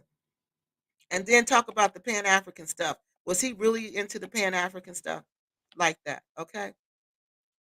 So Dr. Issa's when we finish this, Dr. Issa's going to come and talk to us about Marcus Garvey. Okay, and what he really was about. Because we don't know. People keep getting it mixed. I didn't study Marcus Garvey, I'm telling y'all. I can't talk to y'all about him like that because I didn't study him like that. I studied W.E.B. Du Bois. Okay. So when you have your people, you kind of just study your people. I studied W.E.B. Du Bois. I studied Malcolm X. I studied Ida B. Wells. Those were my people.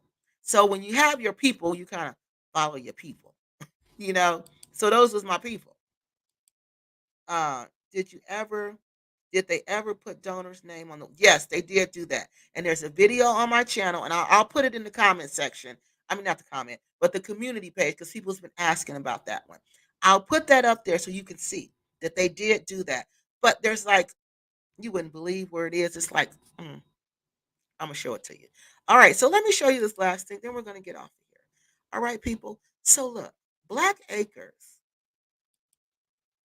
This is when I really knew they weren't serious. I was saying this the whole time, but after I did the borehole video, and after I saw them collecting the waste, I mean those raggedy buckets, I said, wait a minute, these people cannot be serious. So I went through this channel, y'all. Okay. And I kept going through the channel. And then after the borehole video, do y'all realize this is how I had to keep going through the channel. You got to just keep going and going because they make so many nonsense videos, right? Do y'all realize that after the borehole video, they did not make another video about Black Acres of the Gambia, the project Black Acres of the Gambia until November 15th? They made 50 other videos. 50 other videos before they came back to talk about the project, the Black Acres of the Gambia. 50 other videos. They talked about traveling to Sierra Leone, what is it? Senegal. They talked about advertising, how to get your YouTube channel caught up. Marketable. They talked about how to travel to Africa. They talked about everything else but Black Acres of the Gambia. But that was their intention, right? That's what they're there to do, right? That's what they purchased the land for, right? But you don't talk about it at all for 50 videos after you go and sue the borehole man. We still ain't got to it. This is how many videos, nonsense videos, rubbish videos they make about nothing. 2019, that's when they're revealing who they really are. Nothing. Nothing about this again. Nothing. 50 more videos. There were 50 more videos promoting businesses, talking about this, talking about that. But from September, when they purchased this land, when they were talking about this borehole scam was in October. They went over a month, made 50 other videos before they came back around and talked about Black Acres of the Gambia, the project again. Like I told you, they did not create Black Acres of the Gambia. They were not serious about that. That was a way to make money. Rick saw that as a way to make money, and he was going to do it. He really wanted to be like Miss Blacksett. That's who they really wanted to be like. They really wanted to be like Miss Blacksett. When they saw what Miss Blacksett was doing, buying land and helping people purchase land or whatever, selling land. Well, she said she wasn't selling land, so I'm not going to say she was selling land because she said she wasn't. So they saw what Miss Blacksett and Crazy Boyd were doing. They wanted to be like Miss Blacksett. Miss Blacksett did a raffle. They did a raffle. Everything Miss Blacksett did, they did. And they were mad because Miss Blacksett would not communicate with them because she felt like she was better than them, that they were trash. And she felt she was right. These were bottom of the barrel people. She didn't want to have any dealings with them. She saw them for what they were from the beginning and they were offended. But these people had no intentions whatsoever. Hold on, y'all.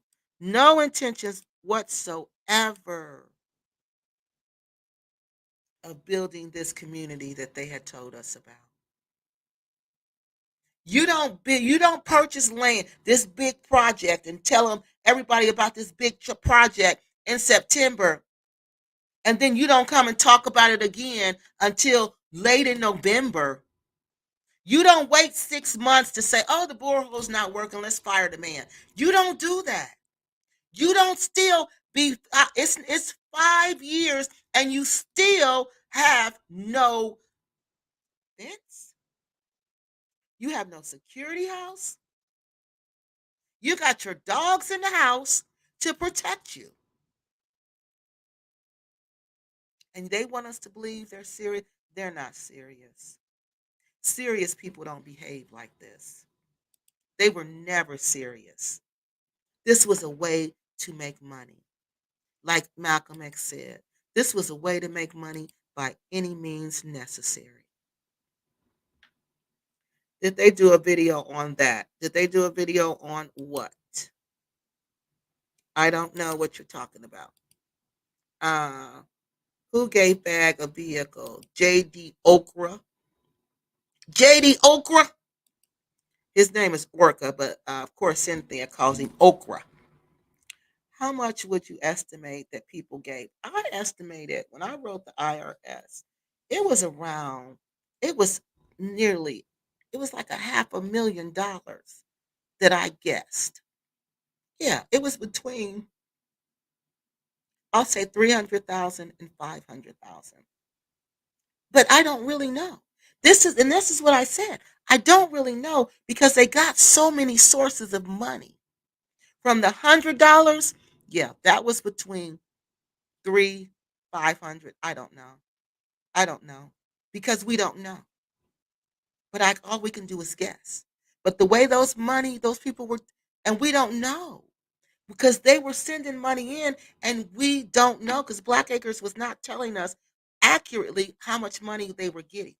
They would not tell us, so we don't know. So we have to guess. So I'm going to say, Black Acres, if I'm wrong, prove me wrong. How much were you getting? How much were you getting? It was well over 200,000. I'm going to say between 300,000 and 500,000. And that's including the Wall of Fame. Yeah, people gave that much. People gave a lot. People were giving $100 monthly because they wanted to win that auction. Yeah, it was a lot of money. What? That's why I'm so angry. It was a lot. That's why I wrote the IRS, people. That's why exactly why I wrote. This is no small change. This is big money. And we don't have nothing to show for it. Nothing. Nothing. They just scammed us and they're done. And now they need a place to stay. So, oh, let's go out here for real now because we need a place to stay. Because y'all see, it's just this year they really trying to do something because they had to move out there because the scam was up. They didn't want to pay for the house anymore because the man raised the rent. So they had to get out of there. Where are we gonna go? To this fake house out at Black Acres. Let's go. Let's go get on. Let's go live there. That's serious. The ancestors' final resting place, and that clown Rick referring to the mounds as Ant Hill. He makes me sick. Yeah, they both make me sick. Yeah, yeah. Those are ancestral mounds, like the Native Americans. Blacks and that's why though. I don't blame her for disliking them. They came there and stole all her ideas, and got mad because she didn't want to. Why would she want to be friends with them? Did they do a video? Okay, so I think we got them all. All right, y'all. I think we might have got all the messages. Messages. I think we got all the video. I mean, we have Miss Kiki. You, yeah, MLS Kiki. Are you serious? Yes, I am very serious. Everything I said tonight, I'm very serious about. Very serious. I showed you the videos. They said it. They did it. All right, y'all. So what we're gonna do now? That was the first year. Black Acres set the stage. They had no intentions on doing anything for us. It was all about them. All you got to do is listen to their videos. Black Acres are nothing but dysfunction. Dysfunctional. And they scammed us big time, in my opinion. Because in 2019, I don't see anything they've done. Not one thing. But secretly buy this land, pretend like they're going to do something for us, tell us this, but they don't put it in writing. No. Rick is smarter than that. He doesn't put any of that in writing. He says nothing about that. But I guess we didn't read it, huh? All right, y'all. Oh, wait a minute. Here it is. Here's another comment. Did they show us when they got the vehicle? No. They just started driving it. I thought they had bought it because Cynthia had won a lawsuit against the man who built the security guard house. Well, I'm sure we're going to find that in one of the years because the security guard house was not built right. So Cynthia won a lawsuit against him. She got that money a couple of months ago, and that's what she bought the irrigation system with And that's what she bought the bill paid for that slab on the side of the house with, where the dogs walk through and all their footprints are on there. She did say that she was tired of waiting for their car to be fixed, so she was going to buy another car with the rest of the money. But Rick told her not to, they really needed that money. In the meantime, in between time, JD Orca, but Cynthia likes to call him Okra, JD Okra gets robbed and gets so scared because he believes that the police in the Gambia had something to do with it. And he's scared because he said they're coming to their house, his house, to harass him in the middle of the night, allegedly. Now, I'm trying to find this information out because if this is happening, we need to know about this. According to Miss Shirley Owens, it did happen. And she even told me the two videos where I could find the information. But Mr. Orca, or should I say Okra, Mr. Okra is a staunch supporter of Black Acres of the Gambia. So I'm sure he doesn't want me to know that. And he doesn't want me to use his video to point out what's going on. For real, for real. So Black Acres is terrified because Mr. Okra left. Mr. Okra, y'all know Okra, the ones they used to go past his house. The German man, I don't know if he's still there. And then there's Okra. Hmm. Yeah, I don't know if Okra or the German man is the one that let them pick the mangoes. Yeah, but that's his car. That's not their car. Their cars are supposedly still in the shop being fixed. They've been in there for years. They're still being fixed. How much money have they spent on the cars? Like I said, we saw it in writing. We saw the GoFundMe.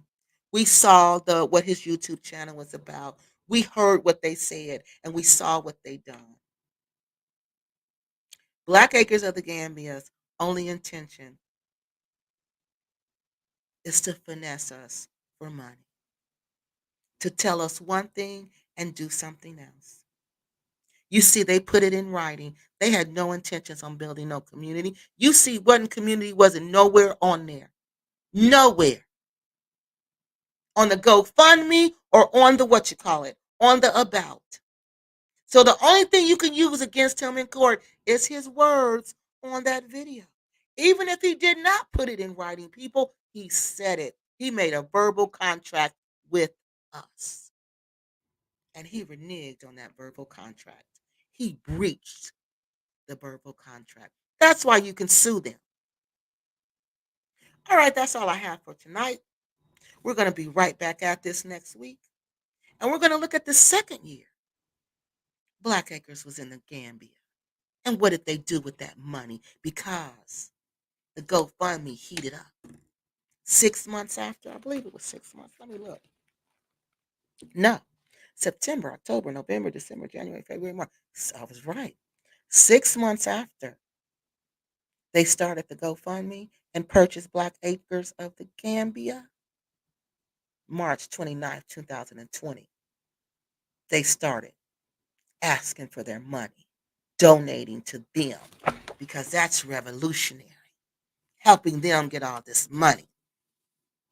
We were being revolutionary. Wow. There's more to come. That's all I got to say, Black Acres. More to come. All right, people. Let's look at these comments and then I'm out of here. I got to go watch these videos. They even had guest appearances on Gary Coleman himself. What am I? Gary Coleman, God. Yeah, but he obviously didn't look into them. Nobody looked into them. They just believed whatever they said. Mr. Kunta Kinte told that land was not suitable for growing anything. We're going to get to that, honey. We're going to get to that. So you know it's not suitable. Why do you keep growing stuff? Why do you keep trying stuff? Because I want their money. And to get their money, I got to show them that I'm doing something. I don't care that it don't work. I could care less. Long as they keep sending me money, I'm going to keep faking it like I'm trying to make it. They even had guests. Okay, we read that. Your work is unmatched. Keep helping them. Oh, thank you, thank you, thank you. Only the strong survive. Thank you so much. Because that's my intent to tell y'all the truth. To tell y'all the truth. Is the arrival still in the Gambia? I believe so. To tell y'all the truth. Did they show us when they got the vehicle? No, they didn't even tell us. They just started driving a car. And I said, oh, that's a nice car. Oh, it's a Lexus. I said, oh, they must have used that money to finally buy them a nice car. And then I think I said something about it. And that's when Miss Owens says, oh, that ain't their car. JD Okra. She called him Okra. Okra, she said the right name. Orca, like Orca whale. That's his name, JD Orca. But according to his bestie, Cynthia from Black Acres, it's JD Okra. No, they didn't show us, or they didn't, and they didn't tell us. Uh, all right, y'all. I think we got everything for tonight. That was a long one. I'm sorry I kept y'all on here that long, but I had to get the facts out.